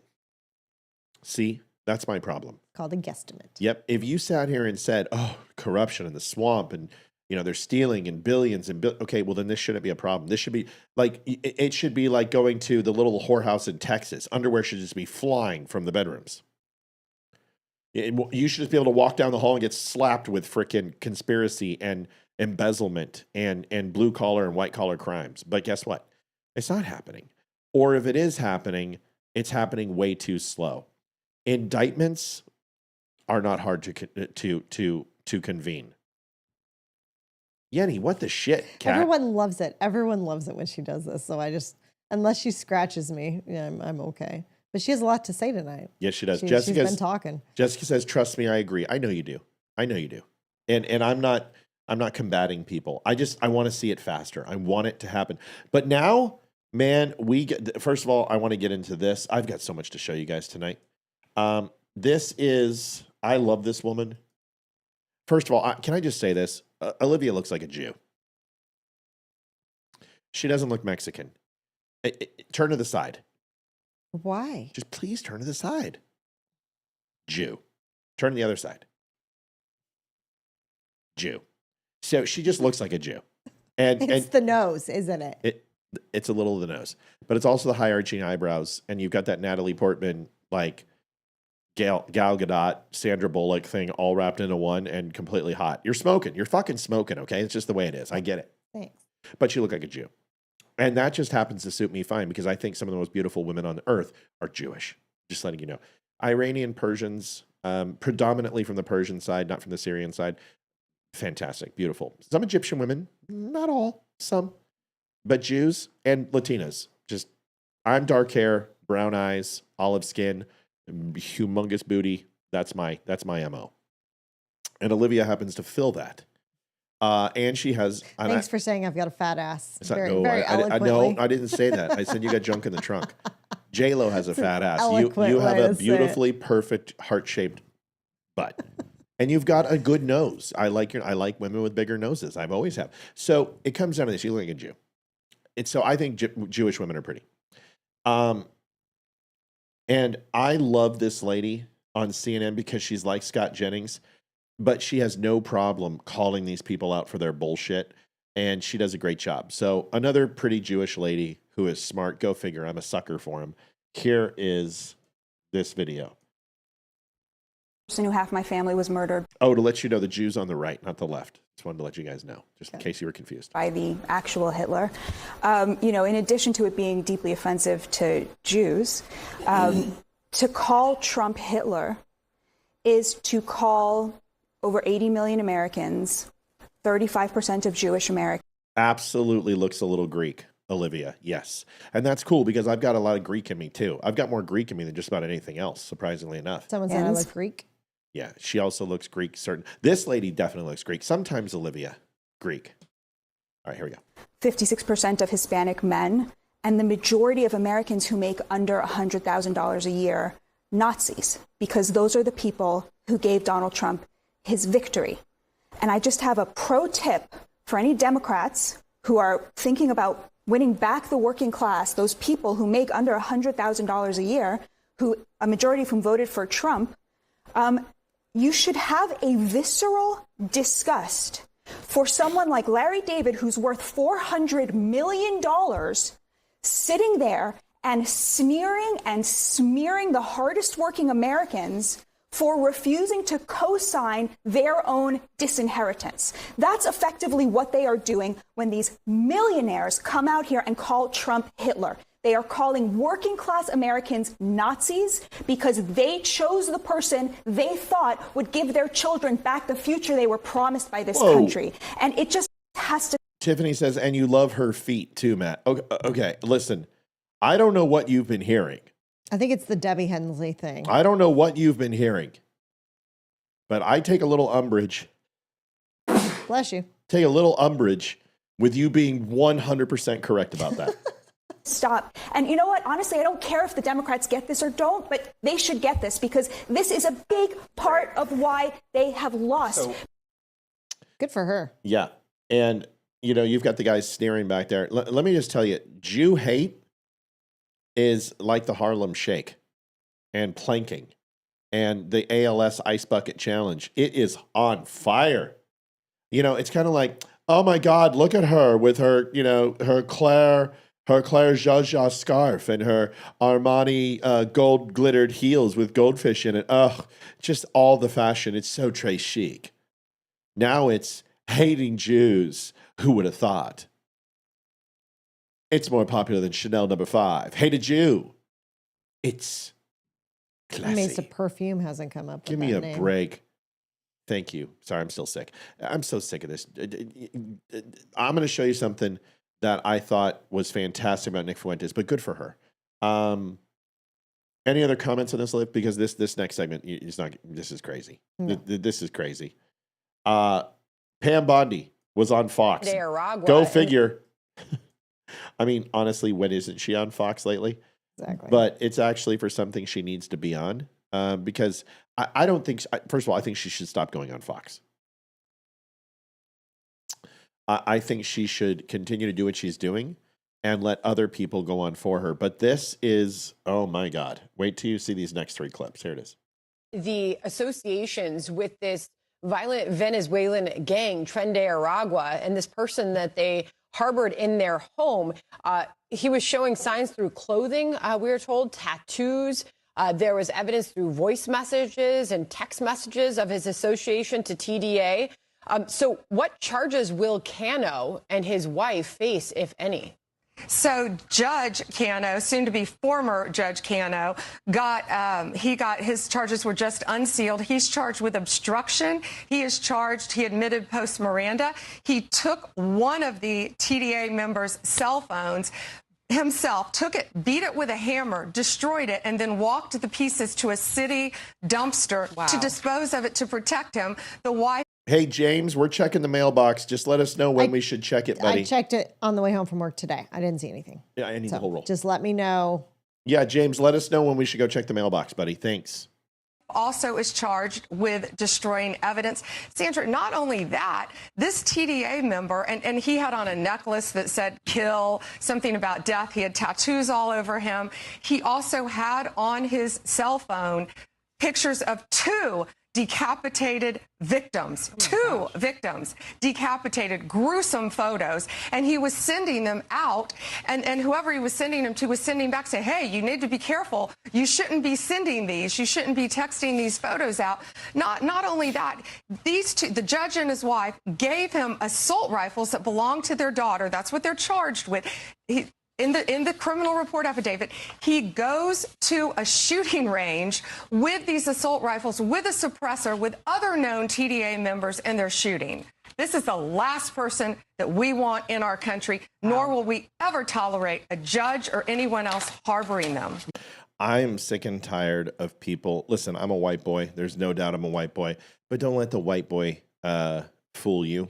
I ran around with some pretty mean hombres in high school, and the reason why is because I was getting my ass kicked by the preppy elites. So I hung out with the gangsters, and my father hired all the Chicanos and brought them into the golf course and put them as groundskeepers and cart guys and caddies, and they loved him.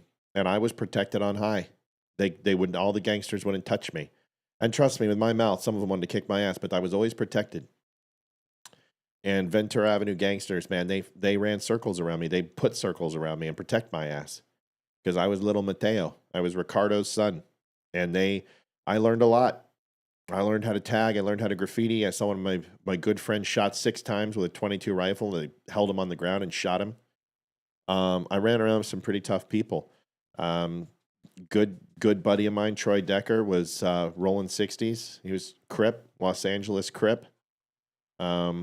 He did some pretty crazy shit in his life, and he liked my sister a lot, so he protected me.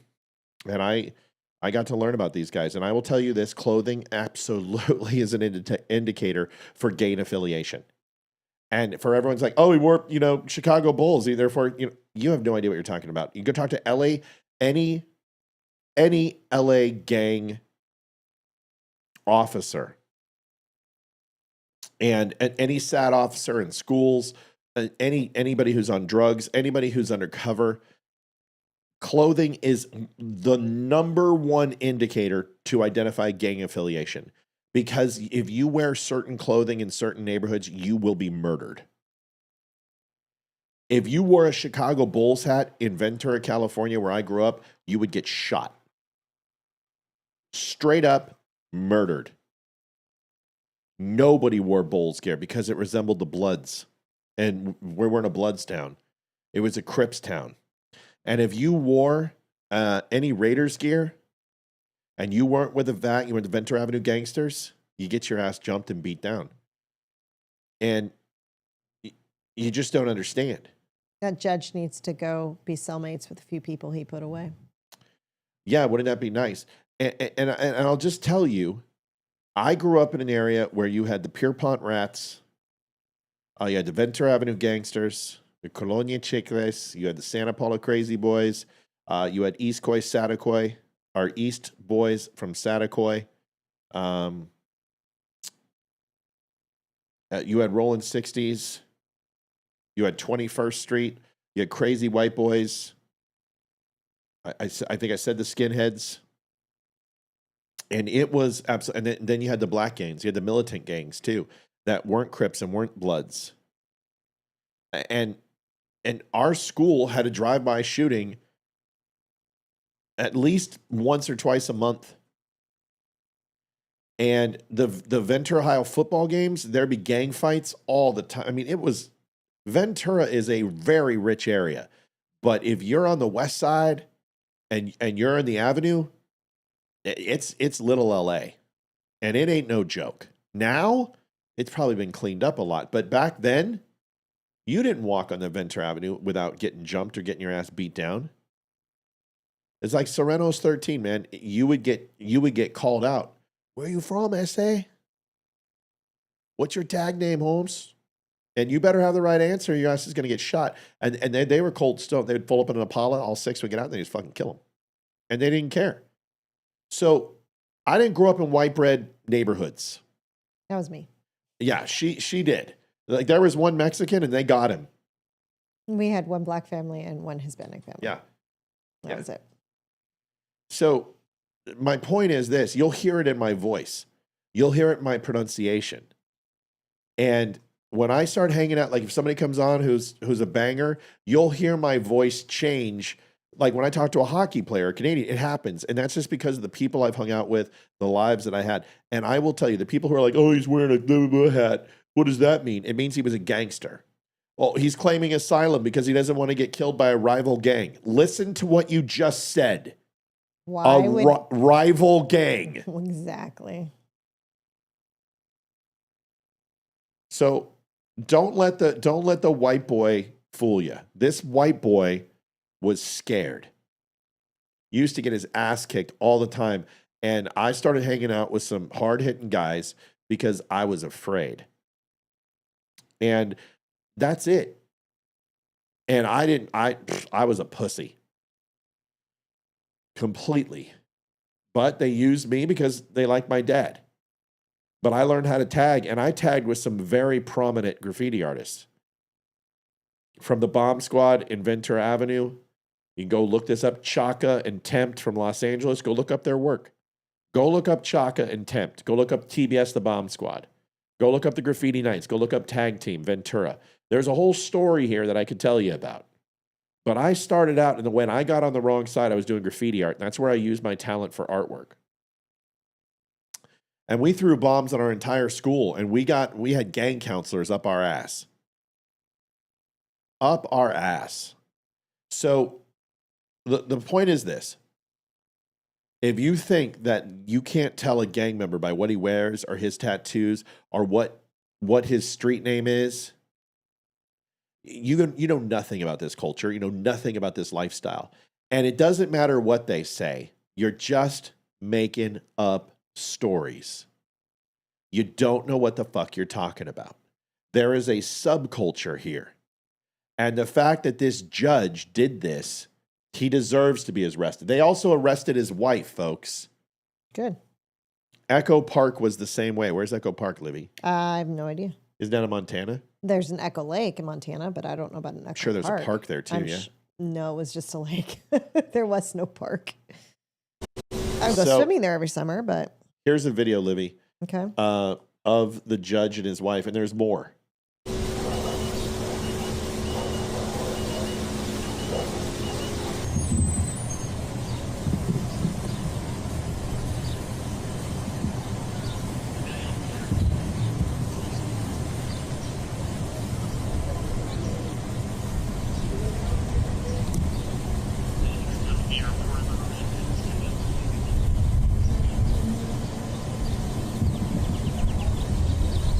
See you, Bobby.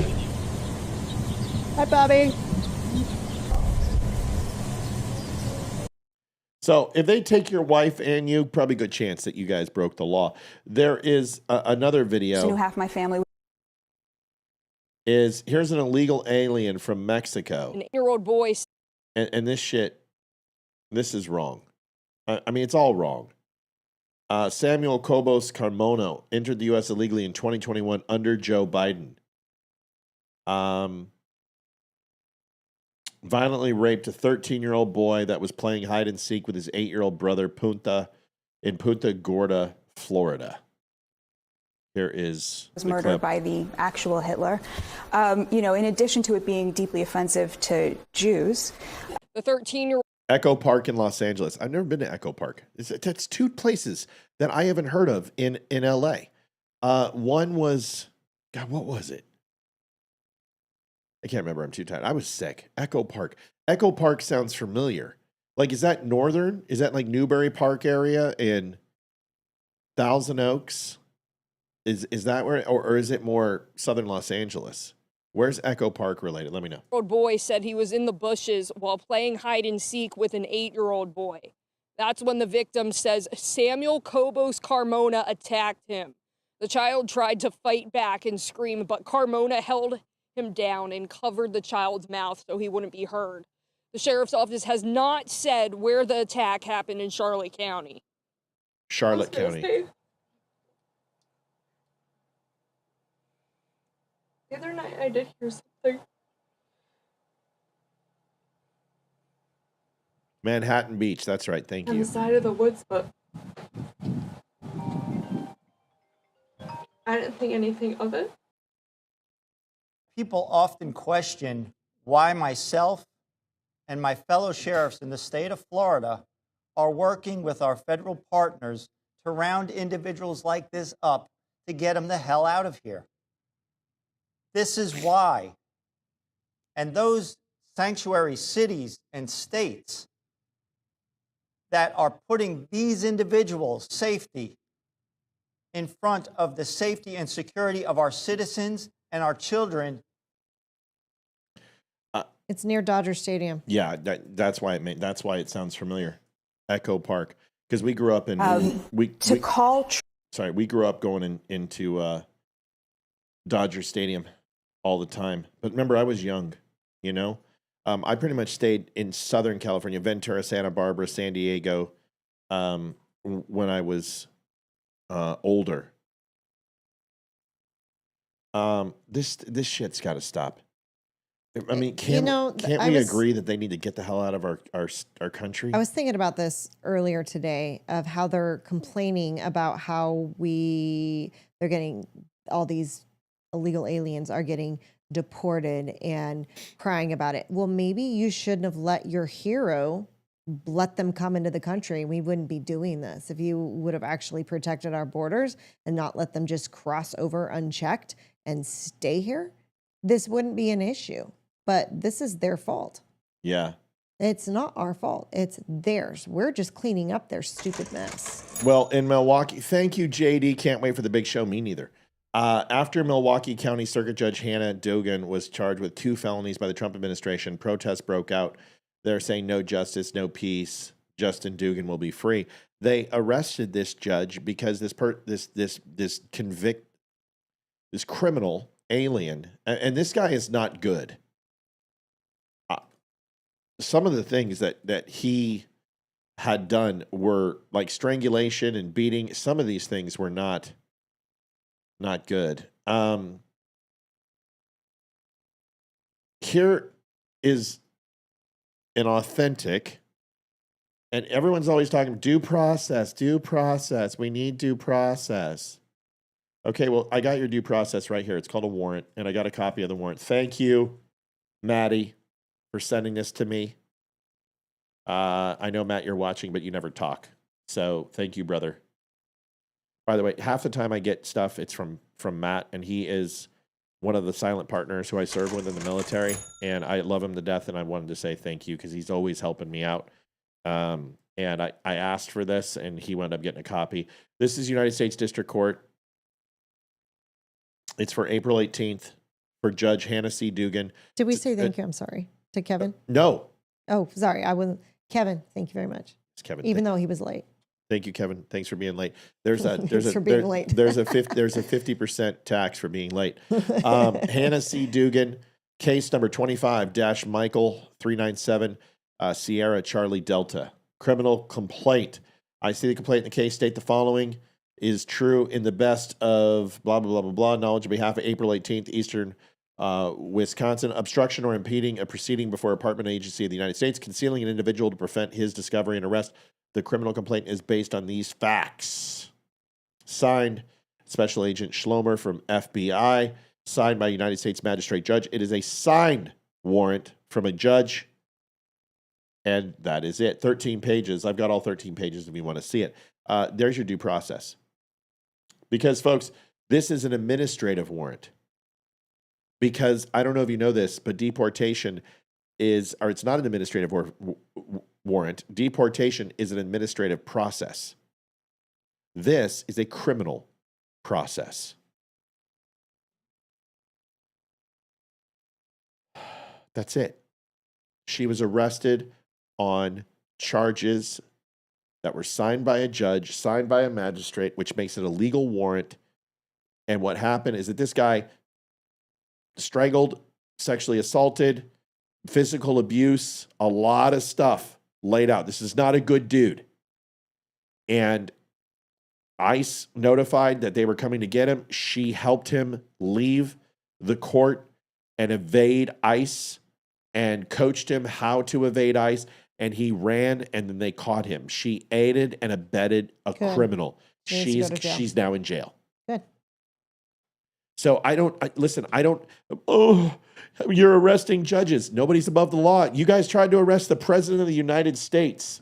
Nobody is above you. You're the one who sure made that clear. No one is above the law. So due process. Due process is right up there with no justice, no peace. The fact that you don't understand what due process is. So here is what Pam Bondi had to say about Dugan. Now, this is 8 minutes. There is a lot of information here, but I have her being arrested. I'm not going to harm this judge any more than she already is. I have her fleeing the scene, and, I'm not going to do that stuff. There's no point.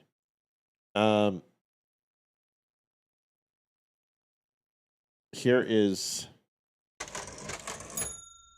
Thank you, Mel, just in case I don't make it back tomorrow.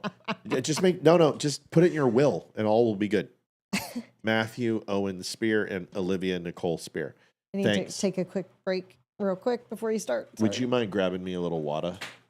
Would you take those cups? I love you. They wanted to cooperate. They were sitting in the courtroom with the state prosecutor. The judge learns that ICE was outside to get the guy because he had been deported in 2013, came back in our country, commits these crimes, charged with committing these crimes, victims in court. Judge finds out. She goes out in the hallway, screams at the immigration officers. She's furious, visibly shaken, upset, sends them off to talk to the chief judge. She comes back in the courtroom. You're not going to believe this. Takes the defendant and the defense attorney back in her chambers, takes them out a private exit and tells them to leave. While a state prosecutor and victims of domestic violence are sitting in the courtroom. Wow. You know, Can't Madam make this Attorney up. General, great to have you here, and thanks for. Wow. Looks like you get a free card to jail. And here's the thing. If you're a judge, you're the magistrate, you're the jurist. Hi, baby puppy. Come here. Hello, my beautiful pup. How's my baby dog? Protected brother today. What a good puppy. What a good girl. You want to come up here and say hi to everybody? Come here. Come here. Where are you? Come here. Come say hi. Come here. Up. Up. Come here. Will you jump up here? Honey, I can't pick you up. You weigh like 60 pounds. Come here. Oh, don't yell at me, dog. Come here. Come here. Did you hear her? She's like, oh. Come here. Why don't you come here? Here. Oh. Best dog in the world. She won't come up here. Jump up here. She's yelling at me. She also says hello. She goes, oh, in the morning. You wake her up, and she's like, oh. It's the cutest thing in the world. Okay, can I get a kiss?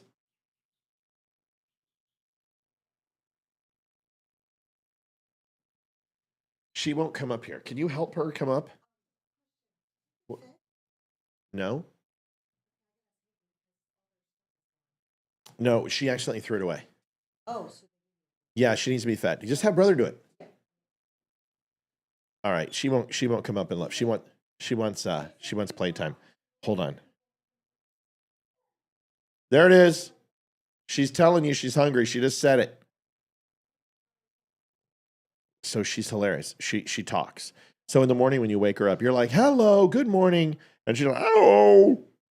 I'm not kidding. I'm going to record it tomorrow. It's hilarious. Dude, she's huge. She's like 60 pounds. Her paws are like huge. All right.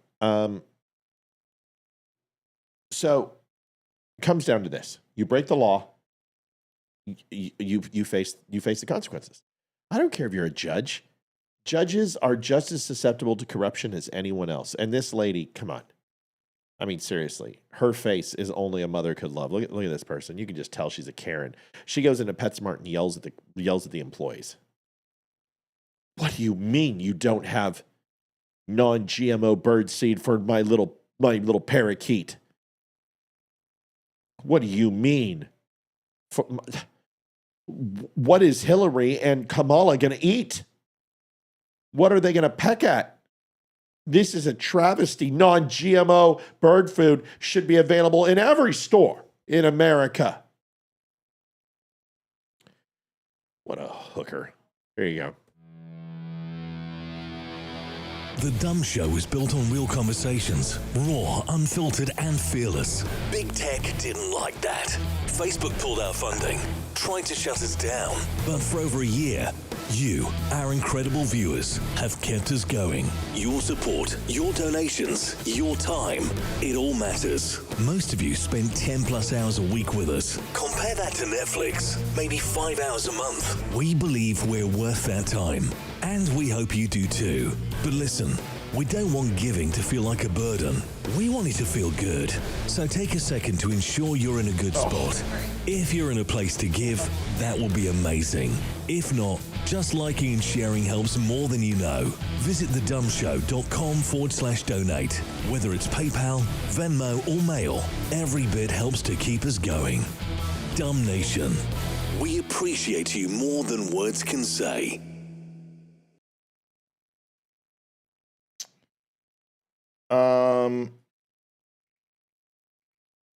Wolfgang Felix says EU and Japan pivot to China. U.S. hegemony is officially over.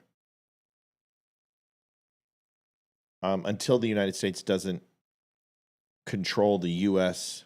and global currency, you're wrong. China and Japan are pivoting to cover and hedge their bets.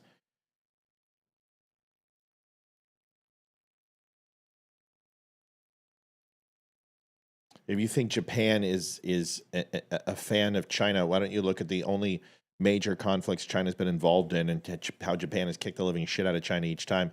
Japan is building up their military right now because of China, not in spite of it. Doesn't make any sense. No, I don't think the United States is failing.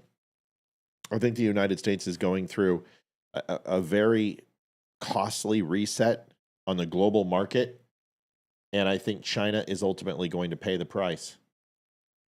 China doesn't have the energy production for a long trade war. They don't have the infrastructure.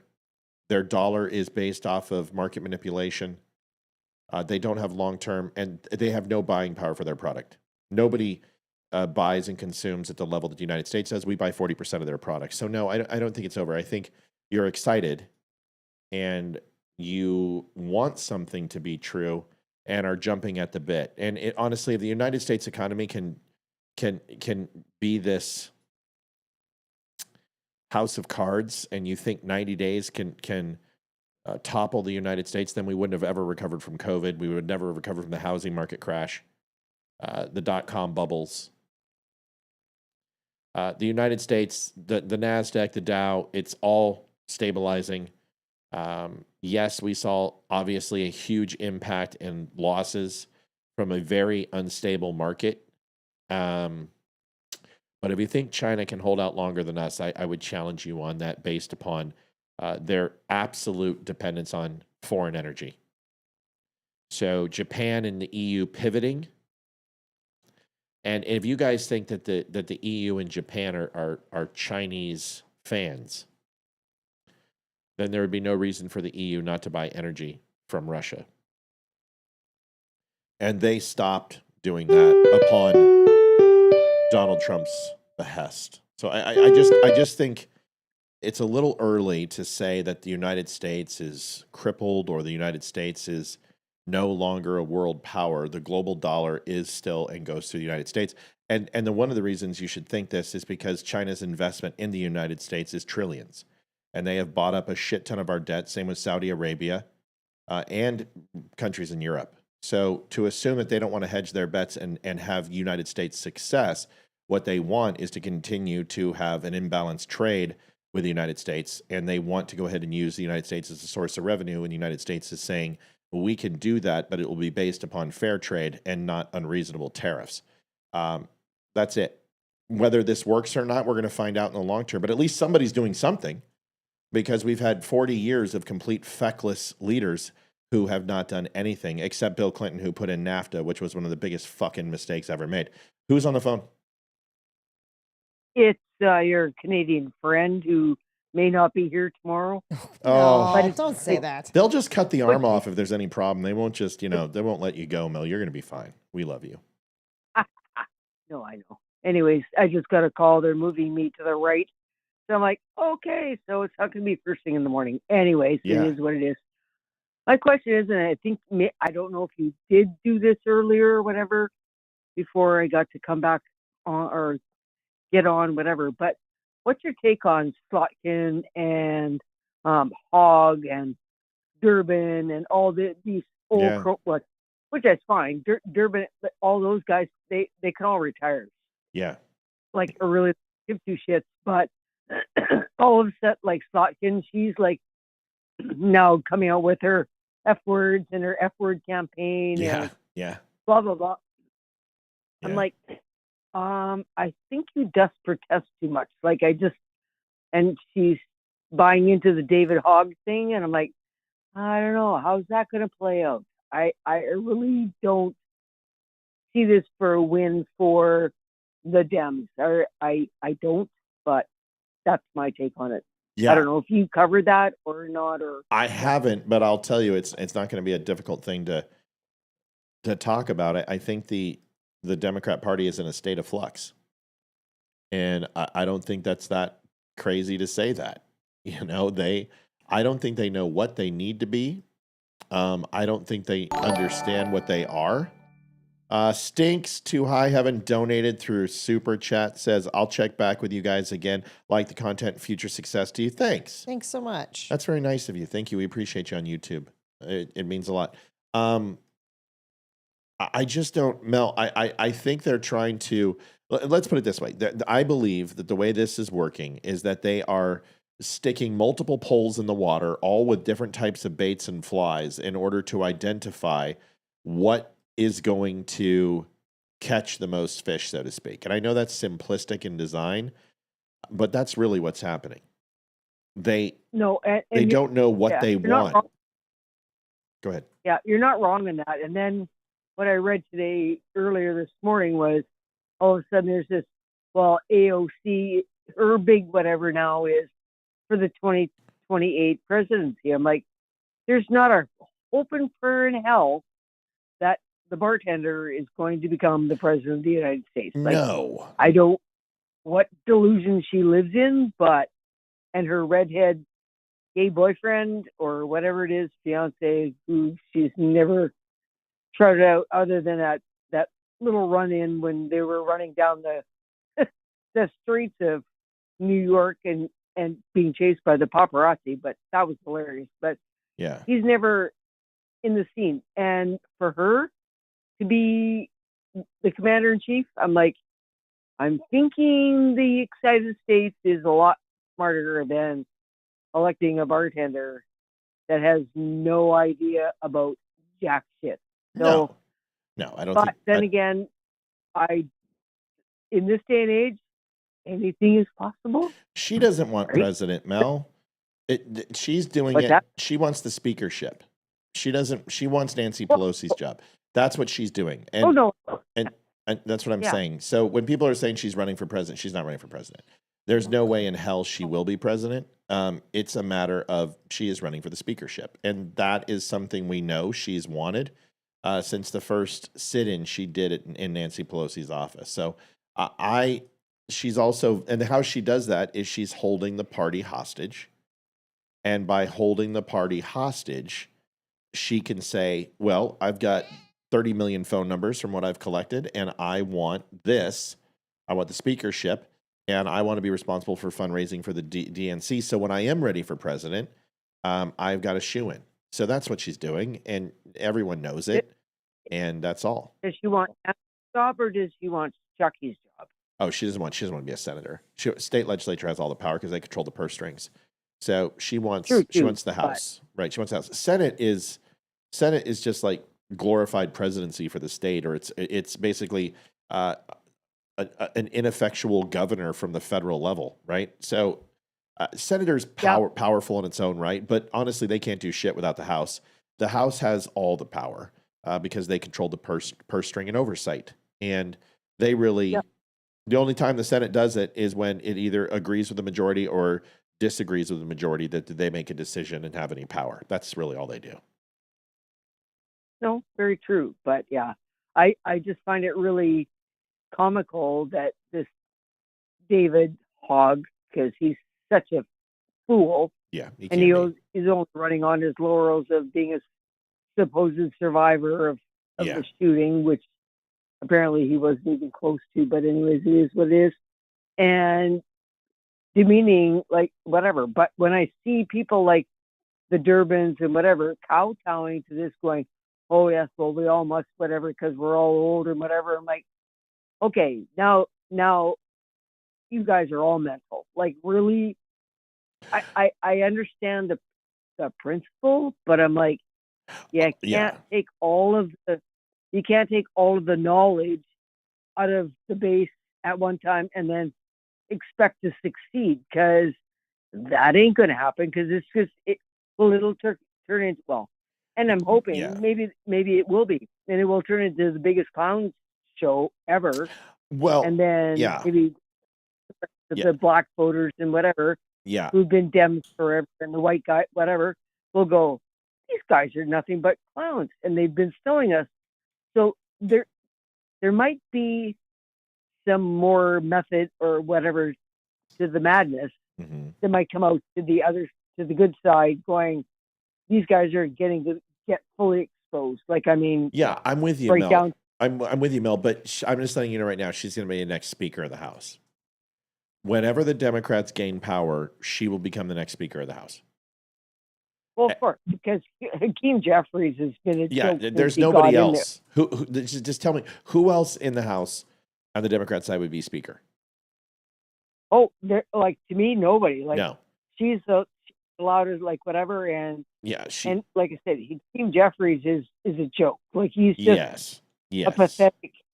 Yes, they stuck him in there with the whatever because Nancy left. They had nobody really kind of at the point, so he became the poster boy, and he was the worst poster boy that they could have ever found. But anyways, yeah. And my point is this: is that she is going to have, 40% of the base have donated to her and given her the email address and donated to, her movement to fight and stop the oligarchy. Nope, Candace Owens will be here in a second. And we're trying to make goal. So if you guys want us to keep going, we got to hit goal. We got to keep, otherwise we got to cut it off after Mel. So that's what people are like, there's no way she'll be speaker. I don't think you understand how Nancy Pelosi got speaker.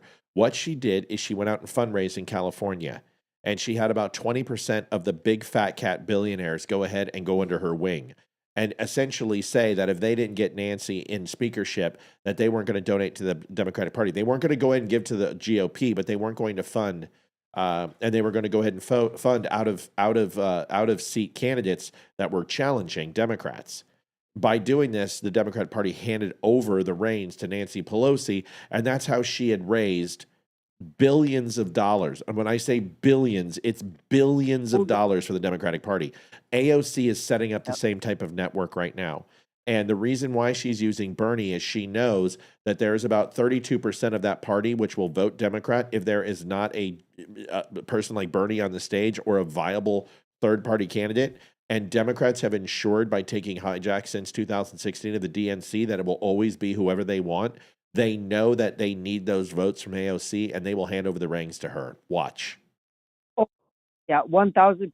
Like I saw that like a few years ago when she got in there and then started her little campaign and went, "Oh, beware of the bartender," because she's not stupid. You got people thinking she's dumb is the worst mistake you can make. She's not. She's a strategist. She's well funded. She's hot. She's stupid as shit, but nobody cares because it comes off as genuine and she's relatable. Like if Olivia went on the national stage and was able to talk about women's sports and taking men out of it and transgenderism and mutilating our children, she would do well because she's pretty, she's smart, and she's likable. Those things go very, very far with women. Oh no, 1,000%.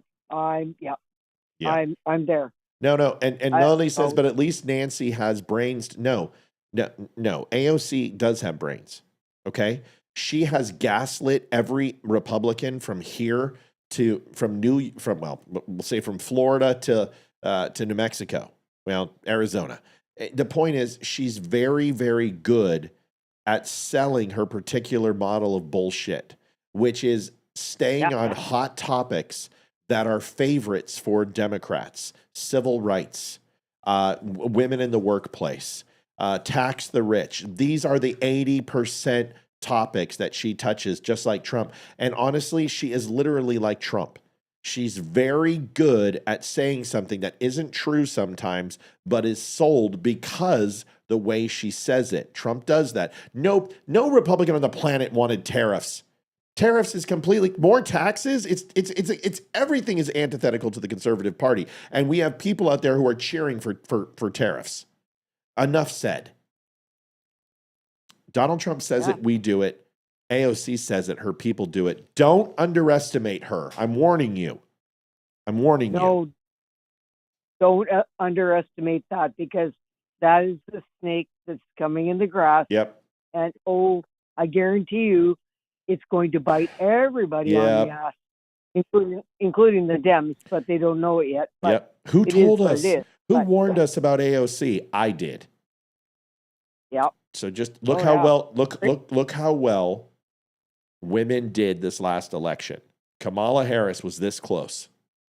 Nikki Haley was this close to be the vice president. If you think women are not the next Obama movement, having a black president, that we're not close to the next woman president, we are, and we better make sure she's GOP. Because once you have a woman president, I'm telling you what, you're opening up the floodgates for Michelle Obama and Oprah and fucking people like that. And they will literally siphon America off. True. Oh, so that segues to one other whatever. So what is your take on Stacey Abrams running for 3 times you're out for the governor of Georgia? The only thing I think Stacey Abrams could win is a pie eating contest. I know, but isn't she up for RICO and whatever for her millions of dollars of fraud, like whatever? Yep. So how is it that she is throwing her hat in and because nobody's saying anything about it? Because statutes and investigations are really good to run on. Donald Trump proved that. And until she's indicted and charged and going through those trials, she's eligible for anything. She's innocent until proven guilty. It's the same reason. The same reason why Letitia James doesn't have to resign, even though she's brought it up on criminal charges. Until there's a formal indictment and she's convicted, she can run and campaign off of it. They're just trying to take me down. I'm a threat. They don't want me in. That's what she's going to do. Yeah. So there's lots of interesting things going on. So yeah, if I don't see you after tomorrow, you are going to see me. Knock that shit off. Will you stop There's actually a couple questions for Mel. Hey, there's a couple questions for Mel. Amber Seaground says, "Who's on the phone?" Gay North Dakota. Ding ding ding ding ding ding ding ding ding ding ding ding ding ding ding ding ding ding. That's really annoying. So is asking who's on the phone. Mel. Gay North Dakota. Carrie would like to know if you have help taking care of the horses and other stuff while you are healing with your arm. I do, and I feel really bad for my kids and my neighbors because in the last 2 weeks since this happened, they've all kicked in overtime, and it's hard for them because I live out in the middle of nowhere. So they basically are dropping everything to come and make sure that the rest, like all the animals, even the one that whatever kicked me, that I haven't shot yet because I can't lift up my shotgun. But I'm like, yeah, no. And I feel sorry for him because he was a rescue, so it wasn't his fault. It was a shit show, comedy of errors, whatever. It is what it is. But yeah, no, the family, my neighbors, they've all been out. Like, I can't tell you how good they've been. But yeah, I feel bad. I feel guilty because I'm like, that's not how I roll because I'm kind of an independent kind of person. And I'm like, yeah. And they people have love lives, you, they have Mel. kids, People are saying they love you. Hockey, and they do. So I'm like, yeah. So what yeah, part of the arm? They're the one that hangs from the shoulder. Was it upper or lower arm? That was another question. Lower. Yeah. It's the ulna, and then when I went for the X-ray today, my doc went, because 2 weeks ago she went, well, it's only displaced, like not whatever. So, and then when they put me in this shoulder to wrist cast, and they went, oh, whatever. So I went today, got the X-ray, and they went, what have you been doing? I'm like, I haven't been doing anything, and the bone has moved completely. Okay, we're done. No, I don't want to hear this. Yeah. Oh, bleh. Hold on a second. Okay. Yeah. Oh. So that's when she says surgery, and I'm like, shit. You're gonna be fine. You don't have any heart problems, right? You're okay. Oh well, they did my ECG. Yeah. They had to do that after that appointment, and they did the baseline. Okay. So tomorrow when I go, they'll do it again. But yeah, no, I'm good. All right. But I'm like, yeah. But yeah, it was a piss off because I was just gonna go. I wanted to get this whole arm thing off and just get the short cast and continue on with life. And yeah, so life gives you fucking raspberries, and it is what it is. But I'm like, I couldn't believe it displaced that badly, is encased in what it is in right now. And I haven't used that arm at all in 2 weeks, and it moved completely right sideways. So well, listen, it is now disconnected. So listen, they're going to. You better be okay because I have no desire to go to Canada. Okay, so just be okay. Well, no, you have to come to Canada. I don't want to fucking come to Canada. I gotta go. I love you. Oh, call us when you're out. Come on. Call us when you're out. Okay. Which means actually tomorrow, not next week. Yeah. No shit. No, like, oh, I'm not. I forgot.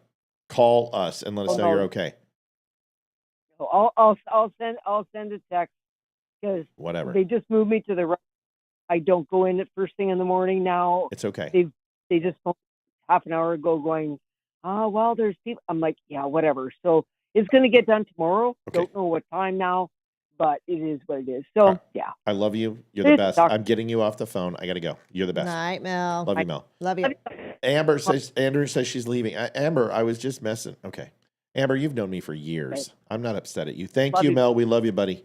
Amber says, okay, y'all have a good night. I just was teasing. It says it right there. It says on the phone, Mel. And it's just like one of those things. I spent time to make this gorgeous sign, and you just completely ignored it. Candace Owens turns on Donald Trump. I told you.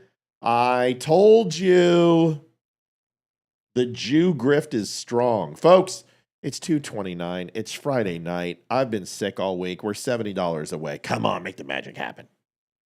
Here is Candace Recognize Owens. this administration right now. I don't. Her voice is even getting annoying. Seriously. You're out of your mind. Seriously, her voice is she's so broken. All right, here's the Jew hater. I never thought that I would see a day where I would be rooting for a university above Donald J. Trump and his administration. But I don't recognize this administration right now. I don't recognize what's happening. I have a theory. I do. We were kicking around some theories earlier, me and the team, and we were going, how could Trump be such a free speech enthusiast and allowing these things to happen? Going after college universities, trying to suppress speech while pretending that you're not suppressing speech, while pretending that you're fighting DEI. It's so messy. It's so obvious. Everyone knows what you're doing. People who are still trying to grift, I suppose, are not willing to challenge you on this, which is ridiculous, because when you are out of office, we are going to have to live with these consequences. Our children are going to have to grow up in this America. Okay. So when you threaten our speech, it's not worth it so that we can have pom-poms and go hurrah for a couple of years, then go, okay, well, yeah, now it kind of stinks because, we're getting arrested for wrongthink. We got David Friedman. Yeah, arrest him. Arrest Tucker Carlson and Candace Owens. Get them. I love it. And if you think it's going to stop with college campuses, you're out of your mind. So you better buck up and root for Harvard University in this fight. Hamas. See, that's the crux. Man, babies screw women up so bad. And I speak from experience, and I love my darling wife, and it's so good to have her back. But trust me, baby brain is scary. And you now have Candace Owens turning on Donald Trump. Why? Because she believes that protected speech for people who want to kill Jews is okay. You know, there was a time when there were a bunch of people who said that about black people.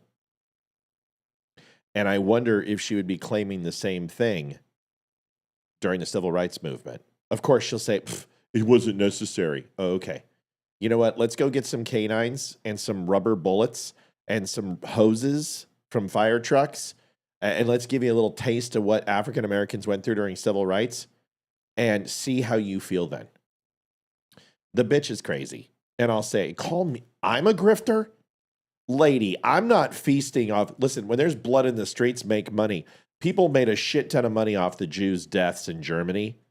You're no different. You're just the same. You're a no-name, soulless human being because you have traded on your name, because the only thing you could do after Daily Wire to keep up your grift was to start hating Jews. That was it. Because you didn't hate Jews in the Daily Wire. You didn't hate Jews before that. You had no problem with CPAC. You had no problem with the AIC. You had no problem donations from Israel. You've never had any problem. But Jews defend themselves, and now you hate Jews. Go figure. You're such a fucking grifter. She makes me sick. Oh. Go ahead. Yes, she is. Maddie. Thank you, Matt. You do it. Every little bit helps. Love y'all. Yes, we love you too.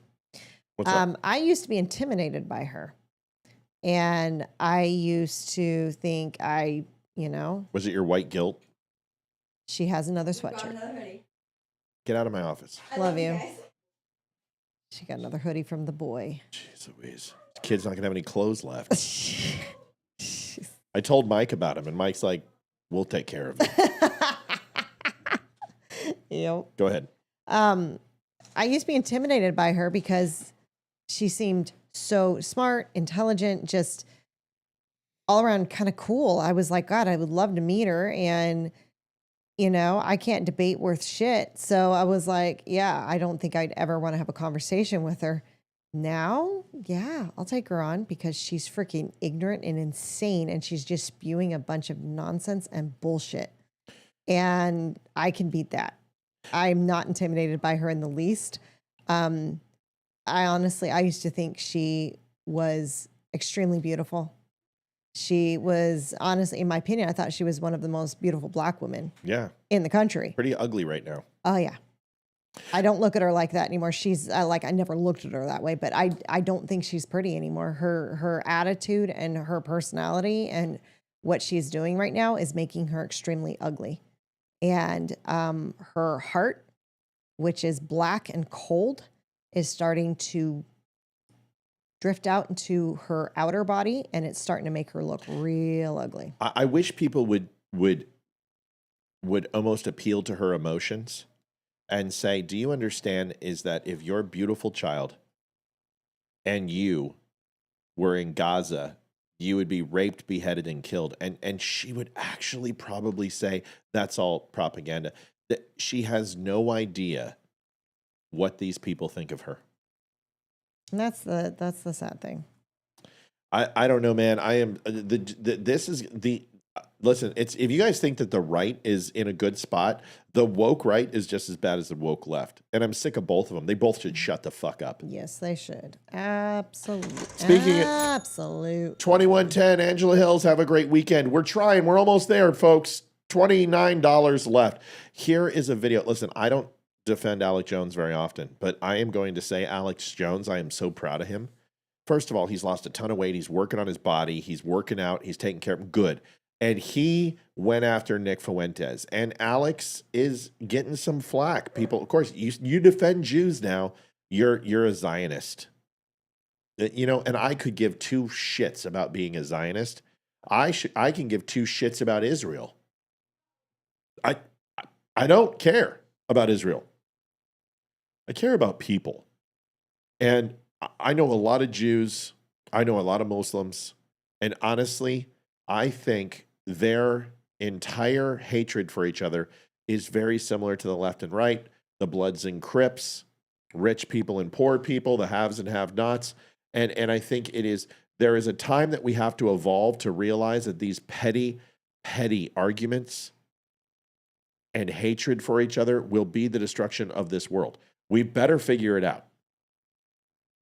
But Nick Fuentes, in my opinion, stumbles on his dick. And you know, I hate to say it, Nick, because sometimes I think you're so fucking smart and you're actually kind of funny. But dude, Alex Jones made you look like a putz.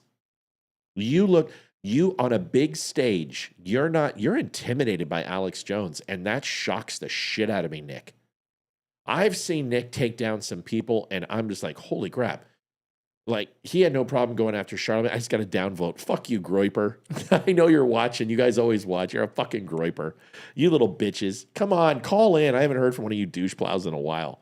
But he takes down, like, Destiny, Charlamagne.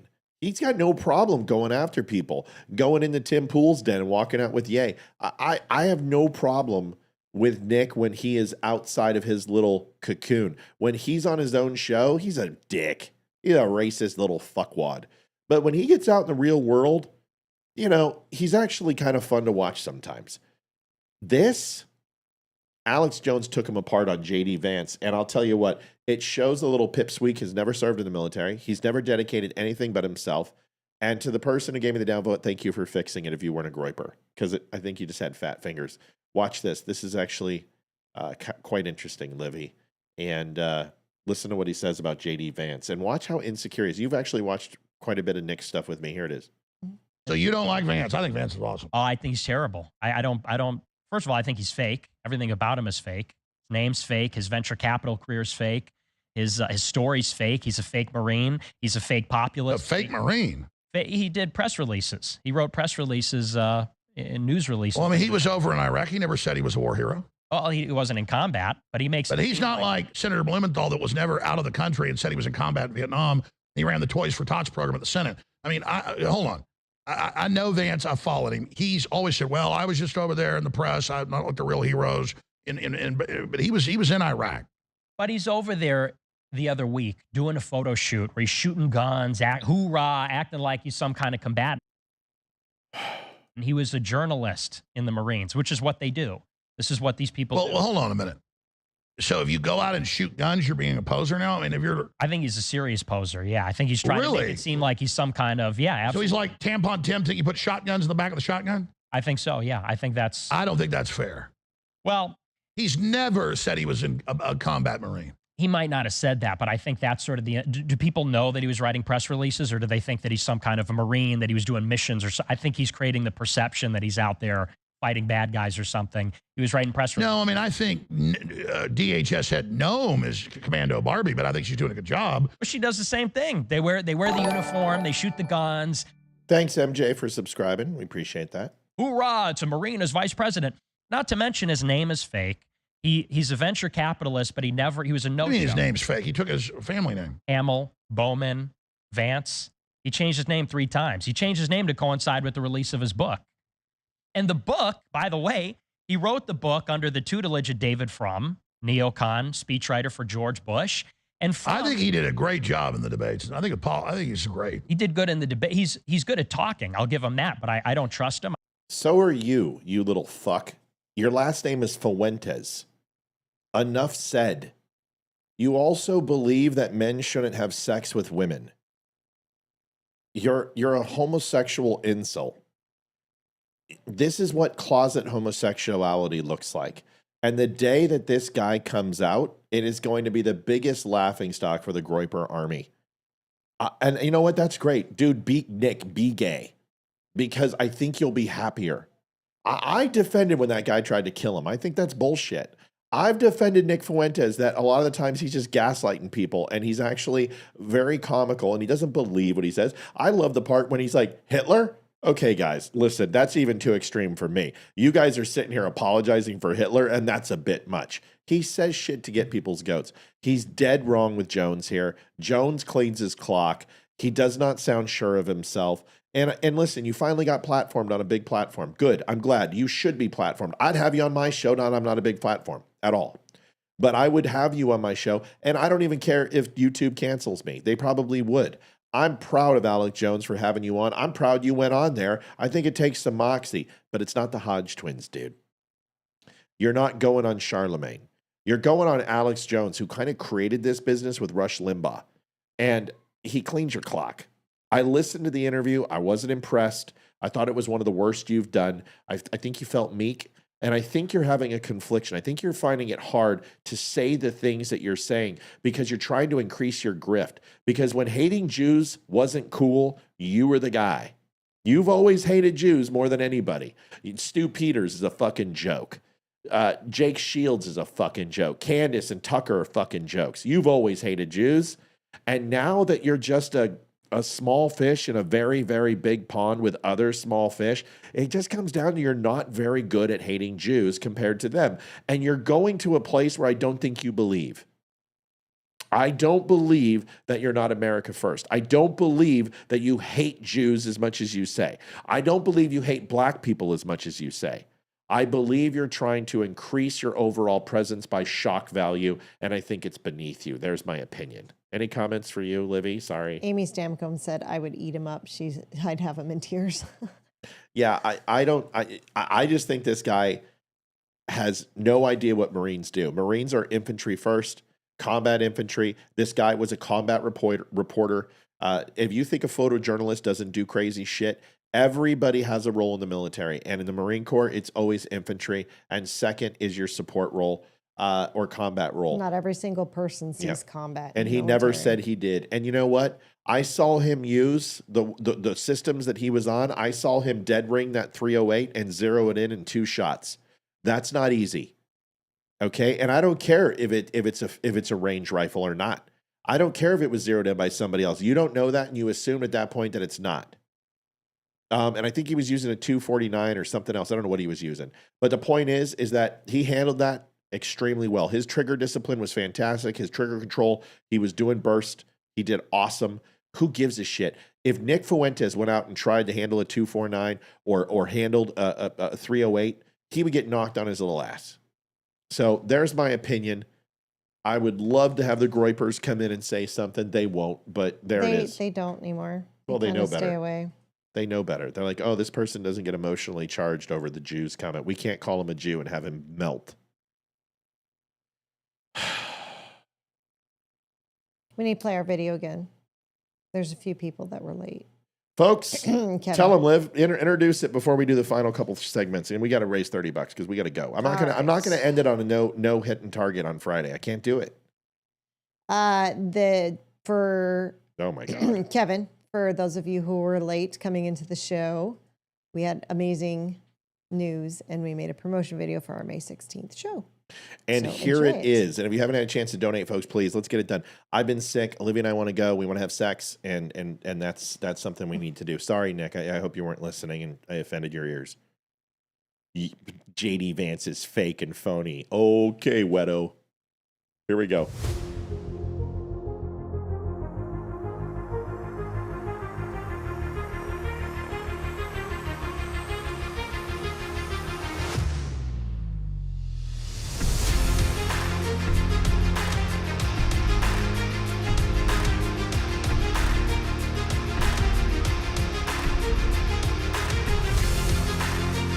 I never thought that I would see it.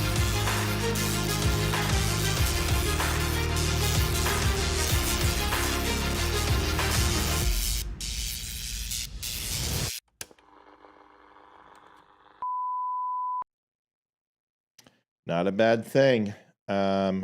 So this is a great one, JD. I hope you guys like the video. I know football is not a big topic on the show, but Deion Sanders' son not being drafted in the first or second round tells me the NFL doesn't want flashy, all about me quarterbacks anymore. Listen, I'll be transparent with you. I told Olivia and Ethan last night before the draft even started, I said, I don't think he goes until after the second round. It's exactly what happened. When you got to understand, I think there is a very big proponent of the NFL that believe that the RG3s, that the Shedeur Sanders, the Colin Kaepernicks are bad for the sport. And if you watch that draft, the way that those kids dressed and their overall disrespect and bullshit, they need to learn a lesson from the NHL. They need to there used to be a time if you didn't wear a suit and tie in the NFL, you didn't get on stage. Knock off the bling shit, wear a suit, cut your freaking hair, and act appropriately. Shedeur built a draft room in his house. A draft room so everyone could go and watch the draft. And I'm not talking about just putting in a TV. I'm talking about white walls, all new lighting, marble tile, ridiculous, hundreds of thousands of dollars in freaking upgrades. The kid needs a humble lesson. He'll be a hell of a quarterback for a team that is not a passing strict team, a team that has no problem with throwing to a tight end, a team that has a good fullback and running back, a good third down back. This kid could take them deep into the playoffs. He has natural talent. He is an incredible talent. He needs some working on the EQ and the IQ before he flaunts his physical prowess. That's my opinion. Okay. Okay. Mm-hmm. Okay. Riley says, what happens on the 16th? I got to play it again? Again? Someone say I got to play this again? Mm-hmm.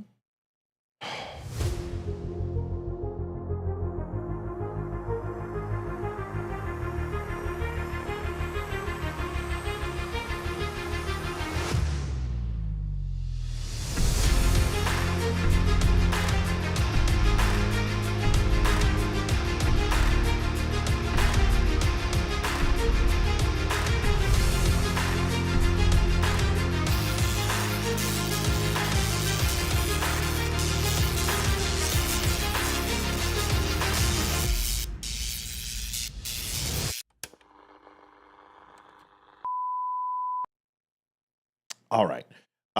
So last video of tonight, Liv, are we going to hit this son of a thing? Yes. Oh, God, can we just get it in there then? Yep. Because it just came in, like literally right when thank you God. said something. These 3-hour shows are killing me, man. Oh, God. Oy vey. No, I'm teasing. Here is Martha McCallum, who I think is just smoking. She's got the Mel Lowe donated $31.40. Happy Red Friday. Thank God, Mel. You're going to be fine. Tell us tomorrow how you are. Here is the superintendent of schools and the teachers union, specifically out of Chicago. This lady, we've had her on many times before. Martha McCallum and her get into a heated exchange. This is Weingartner, I think it is. I think that's her name. She's the one who locked everybody down. Listen to this. Oh, yay. Hey, Glenn. Thank you, Glenn. $50. Good to see you, buddy. Thank you so much. Thank you, Glenn. We love you. Appreciate you. We need it. We need it. Let's listen to this. This is interesting. Maybe with the background is that they see this, woke. I'm sorry. I'm having a real problem playing this. Okay, here we go. Ideology is, sort of the common phrase around all of this happening. And they're looking at the numbers and saying, why are you reading this book to my child when, first of all, I want to deal with this kind of discussion at home based on my own understanding of where my child might be. And B, the numbers are plummeting. Look at this. I mean, if this isn't a failure that needs to be so much more important than whether or not you're reading a book about your pronouns. This is the Maryland rankings. Lisa Regina is her name. Yes. Fourth graders, these same little kids who've had these books, fed to them at a very young age, their reading ranked in 2013, they were second in the nation in Maryland. 2024, 20th. Math, 16th in the nation, plummeting down to 39th. So if I were a parent in this district, I would be saying, please, leave these books out of the picture. Teach my child to read and to do math, okay? So, yes, and let's focus on let's focus on why we're there. Can we focus on that? Which is let's focus on the kind of things that we should be doing for kids.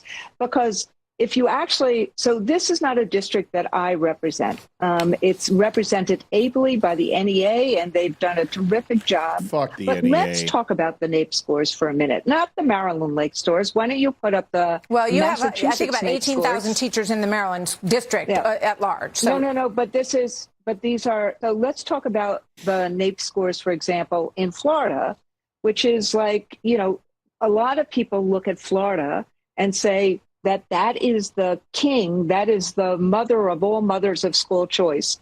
Their NAEP scores are the lowest. They really plummeted in the same way. Let's look at the NAEP scores in Massachusetts, which some people would say, probably on your, on your network, that those, that the Massachusetts scores or the Massachusetts schools are very much embedded in equality and diversity.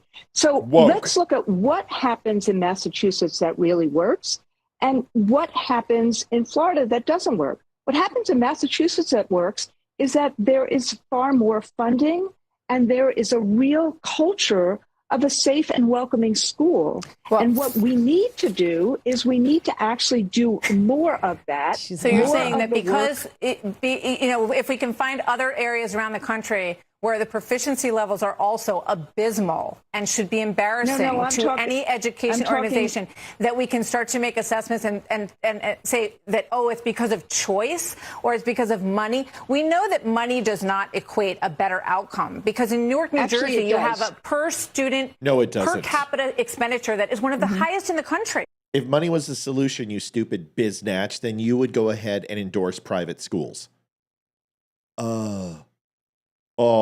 Counter argument. Money works when you actually teach children on a lower basis than 32 students per classroom.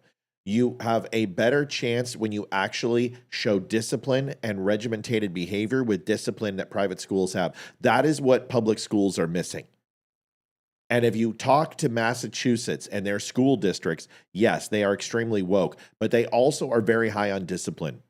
They're very high on regimentation. and they have changed some of their disciplinary issues that were causing these schools to be literal cesspools. Take a little bit of time and do some research. And Maryland used to be one of the top education districts in the country, and Massachusetts hasn't been this woke. You're going to see a drop, just like you did in Maryland, which was one of the highest states for education in the country.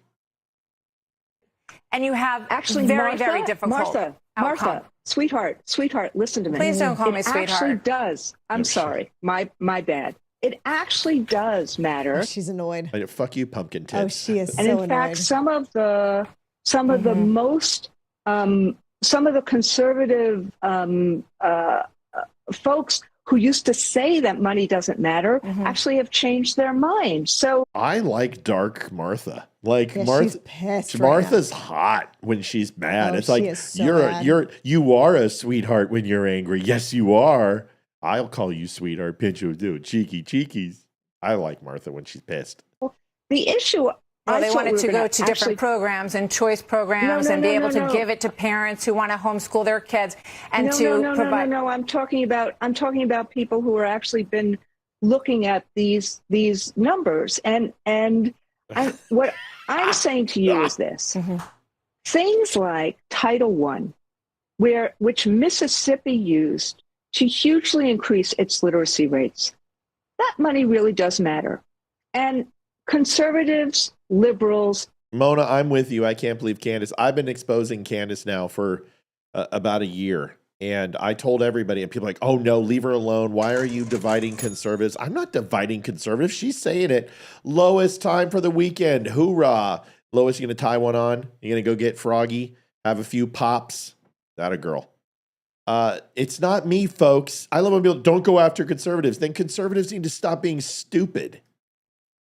All believe that we should actually have Title I in schools, and the disproportionate amount of money goes to red districts. Like 20% of Mississippi education. One of the things that they've done is spent in Mississippi by is to expand choice. They're also doing something really important in Mississippi, which is to expand teacher training, because they realize that the teachers themselves do not necessarily understand the things that they're supposed to be teaching, which is a massive problem across the country. So I do give them credit for that. You know, however, we must be clear-eyed about Yeah, Chuck, end of the show is going to be right after this. the fact that our students over the past 20 years have had very difficult, very weakened outcome. And we see it at the college level. We see it when kids are being pushed through these systems. I was talking to a teacher the other day. She said, I can't hold a kid back who can't read in third grade. I am forced to push him through the system. So Martha, I agree. The Portnoy effect. So, you know. So, what was it like meeting Dave Portnoy? I was in shock. It's like, where did that come from? I don't know. Some shit. Liv, your thoughts on this? Because I've never seen Martha McCallum so pissed. No, I have never seen her mad before. She's scary when she's mad. She crushed it. Hi, Adeline. Adeline. You know, they're never going to solve the problem when all they do is place blame and make excuses. Yeah. You gotta realize, okay, there's a problem. The problem is your numbers are dropping dismally. Your reading and your math scores are horrible, and how much they have dropped in 10 years. Okay, let's look at the reason that is happening and fix that problem. Let's not look at other districts and compare other districts that dropped as well and say, well, because they dropped too, we're going to drop. You know, it's just commonplace. This is just going to happen. Right, it just happens. No. Natural evolution of education. No, it's not. You need to face the problem head on and fix it. And assume that standardized education just doesn't work. No. You need to curtail your lesson plans to each student differently and listen, learning is an 80-20 rule. I'll do 20%, you do the 80. That's learning. Education throughout my entire life, whether it's Intel school, college, it doesn't matter, or just the school of hard knocks, it always came down to an 80-20 rule.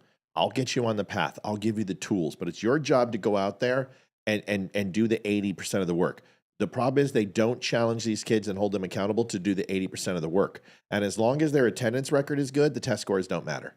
As long as the attendance is there, they teach to the test. And as long as they get 60% of those kids passing, they get passed on to the next. We need to get rid of tenure. We need to get rid of unions in schools. You need to have evaluations based on students' graduation rates. And if you have a number below this, you don't have a fucking job next year, or you have to go through recertification as a teacher. That's the problem I have, is that, you know what teachers should do in the summer?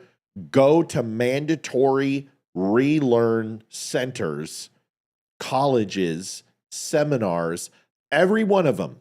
And if you don't, you have to go to summer school. You have to teach summer school. That should be a rule. If you're not working, you're training. And that is the way it should work. They got to stop just pushing the kids forward because kids are a problem and they don't want to deal with them. I mean, they need to be able to pass certain things to be able to pass. They shouldn't have 10 chances to retake a test, or okay, I'll knock 1 point off if you're a week late with this assignment. Oh my okay, God! Or you collect weeks. cans for toys for or toys for toys for tots. 2 weeks late, we'll knock 2 points off. But as long as you get the homework in by the end of the quarter, that shit's got to it's stop. okay. Or you know what? I'll give you extra credit if you bring in a lot of cans for the food drive, and there's your extra Or credit. if you sleep with a teacher in a lot of cases with these liberals. Jesus. So I mean, Chuck, they gotta start fixing this. It's just ugh. You need to fire some teachers. They need to get rid of tenure. Yes. You shouldn't have a protected class inside. I don't give a shit. Teachers, I love you. You're not that special. You don't. You go to school for 4 years. You know how common that is? Teachers are not special. No. You're not. They're not. I wanted to be a teacher, but you know You're what? public service. You're public fucking service. You're like an accountant. Accountants aren't special. Okay? You're like a mill worker. You're not special. What makes you special is how successful the children are that are under your tutelage. And if you are a great teacher, then you must have great kids. And if you don't have great kids, then you're a fucking failure as a teacher. Mr. Chuck Peterson, what would you like to talk about, my friend? Matt, I'm just so damn excited for May 16th. Me too. You know, we started a long time ago with just a simple text, and I have a business proposition, and we talked about this, and I'm really, really impressed with what you've done, and I'm really impressed with the promotional video you've done. Thank you, sir. I like the moon where the dumb show's on it, and it kind of crackles, and it leaves kind of an emotional opening at the very end of it. I think it's perfect. Cool. Glad you like it. That's your graphic part. Yeah. I guess I just want to say I'm proud of this. I'm glad to be part of it. Yeah. And I also have one more thing I want to say to your audience, if I may. Sure. About a week ago, someone said, we're holding our donations for the big show. And I understand that. But it really doesn't help Matt in the long term. He has cost and expense, and if we don't make the $300, then the money that we raise in the big show only ends up paying for those deficits, so to speak.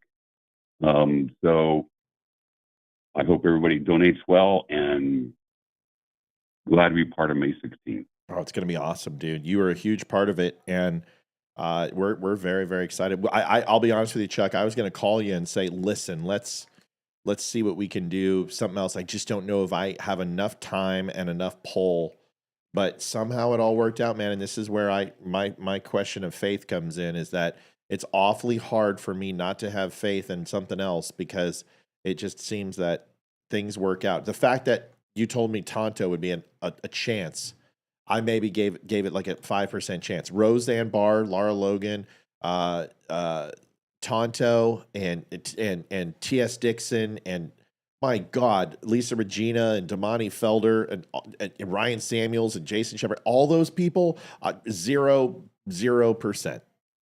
I didn't think there would be a chance. So we're very excited. Yes, very excited. And that's cool, because, you know, that's one of the things we talked about on how to spend this money, whether to put it in the studio or just start paying for guests. And you've accomplished an environment where we're doing both. We have guests that are donating their time to this cause, and that's beautiful. And you still have a funding accomplishment for your studio. Right. So I think this is a win-win. I'm very impressed, Matt, with what you and Olivia have done. Well, I appreciate that, Thank brother. And it was without good friends like Barry, without good friends like Jason, without Leroy, Amy, and all the dummies. I didn't think, we'll see. I mean, this I think this has an opportunity to be very successful. I think, if everyone gave $100, shit, we'll be done by 7:00. Do I expect it that easy? No, I don't, and I don't care. If we raise 5,000, great. If we raise 100 or 1,000, great. I don't care. What I care about is that we put on a good product, people appreciate it, and it moves us forward as a team. And either way, Olivia and I are moving this studio, and we'll make that investment. We've done it on our own. We'll do it this time. But I have a feeling, I just got a really good feeling that we're going to crush this goal. I really do. Yeah. And I would like to say I agree something. with that. I would like to say something, propose something to you, Chuck, that after the Okay. studio's done, we'd like to invite you and your wife out to come see it. Ooh, that would be cool. I've already thought about that. That would be awesome. Would you? And to take you to Tammy's Diner. Yeah. Would you? No, screw that. We're going to the mill. We're not going to Tammy's. We got to take him to Tammy's Diner. We'll take him to IHOP the way she's been acting towards me. No, I'm kidding. I would so love to meet you guys, and I will soon be living out in that area. So before the end of the year, Oh, so nice. maybe we can make that happen. Absolutely. Yeah, we would love that. It would be awesome, and love to have you on the show. My goal is the set is to be a 4-person set that looks kind of like a newsroom, but not more rustic, right? So instead of having vinyl desks with TVs and mirrors and metal beams and shit, it more cabin-like, more wooden back walls with a really cool rustic Tucker desk. Carlson? No better than Tucker. Tucker's got a freaking $7 million cabin. That's not rustic. That's glam camping. I want to have real, authentic, old school, more like Benjamin Franklin, Alexander Hamilton, old style. That's what I'm looking for. I get it. Yeah, a couple Masonic symbols, So. Well, Matt, to be honest with you, when as I mentioned the first night we talked about this, I said I've already spoke to my wife about it, and I kind of told her, I said they'll never hit the 10,000. I just don't see it. And honestly, that was probably maybe 4 months ago or something like that. Yeah. And I watch you guys consistently. And I'm very impressed with how the donations have grown and how things like Olivia's birthday and your birthday and how donations are even going to Hayden and Ethan. Yep. Ethan, thank you. Sorry. Don't be sorry. Your audience is already donating to them as well. And so I'm starting to believe that this is a very achievable goal. If not, you'll exceed it. I'm more concerned about how much coffee you're going to have to keep you through the show. Oh no, man! I'll be on. You can ask anyone. Pure energy, man. I'm always up and I'm always amped, even when I'm sick. The funny thing is, I was talking to T.S. Dixon last night, and he called because he needs some help with his social media presence and stuff. So I was trying to give him some advice, and he's like, Matt, he's like, I'll just be honest with you. I have never had that feeling that I have when I was on your show. Just the people, your people are smart. And we went back and we were reading the comments, and it felt something unique. It didn't feel like an interview. It didn't feel stale or it just felt organic. And even at the beginning, he was nervous, and he's like, what are we talking about? What am I going to say? I said, dude, just trust me. You just need to embrace this, roll with it. The show will make itself, and we'll be talking to the kids, or the dog will come in, or some shit will happen, but it'll all be okay. And at the end, he was just like, dude, I think you guys are taking off. I really feel that something special is happening. So we're just going to keep rolling with this, brother. And you're a big part of it. And all the people who help us are the same. So thank you. You're welcome. T.S. Dixon was an amazing interview. That guy is brilliant in how he communicates and his knowledge and the depth and breadth of it. I was amazed in the entire interview. Yeah, he's So, a smart yeah. dude. Anyway, Matt, I just wanted to say glad to be part of it. Let's talk as we get closer, because I really do see me having to write a pretty big check and how to do that. Yeah, we're excited for it, brother. And like I said, the only other thing I'd say is that this, truly, I can say this and I mean this. For the first time in my life, this isn't about money. It isn't. I just want to. I want you. The thing you said that inspired me is I just want you to put on something great. I don't care what it is. Just put on something great, and that to me is more important. And the goal, like I will. How the fuck can I be disappointed with having Roseanne Barr, Laura Logan? This is a dream come true for me. I'm like, it's already a win. It's already a win, bro. It's already a win. Anyway, we can meet Roseanne. Absolutely, your lineup is amazing. Yeah, it's gonna be fun. Yeah. I can't wait. All so right. Everybody mark out your May 16th, 5 hours, and it starts at 6. But for me, because I live on the West Coast, I'm taking the day off work. I'm taking the day off work too. Yeah, dude, 3 o'clock. And you know what's great is like I thought about starting it later, and I'm just like, you know what? This is a day that you take the time off, enjoy it. I don't even care if you donate, just be here for it, because this isn't going to be. Tell me about a time like when Tonto comes on. I don't even know what I'm not preparing.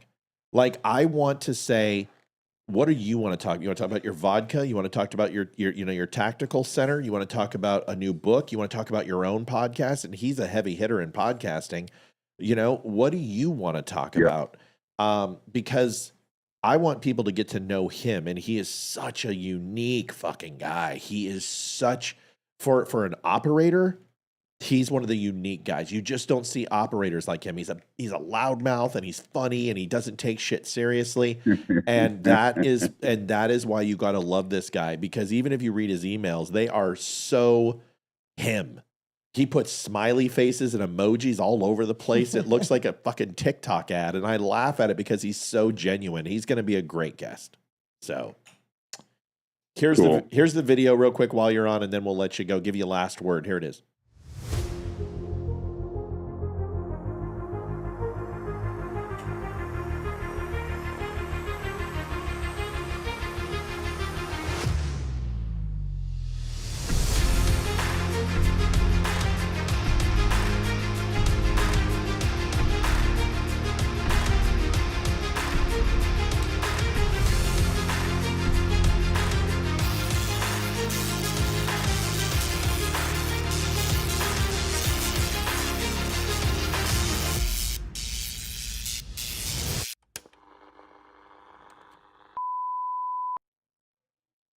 So my 1 minute, I'm going to take it, and I'm going to give it to Olivia, and then we're going to have Chuck have last word, because it's kind of a show tradition.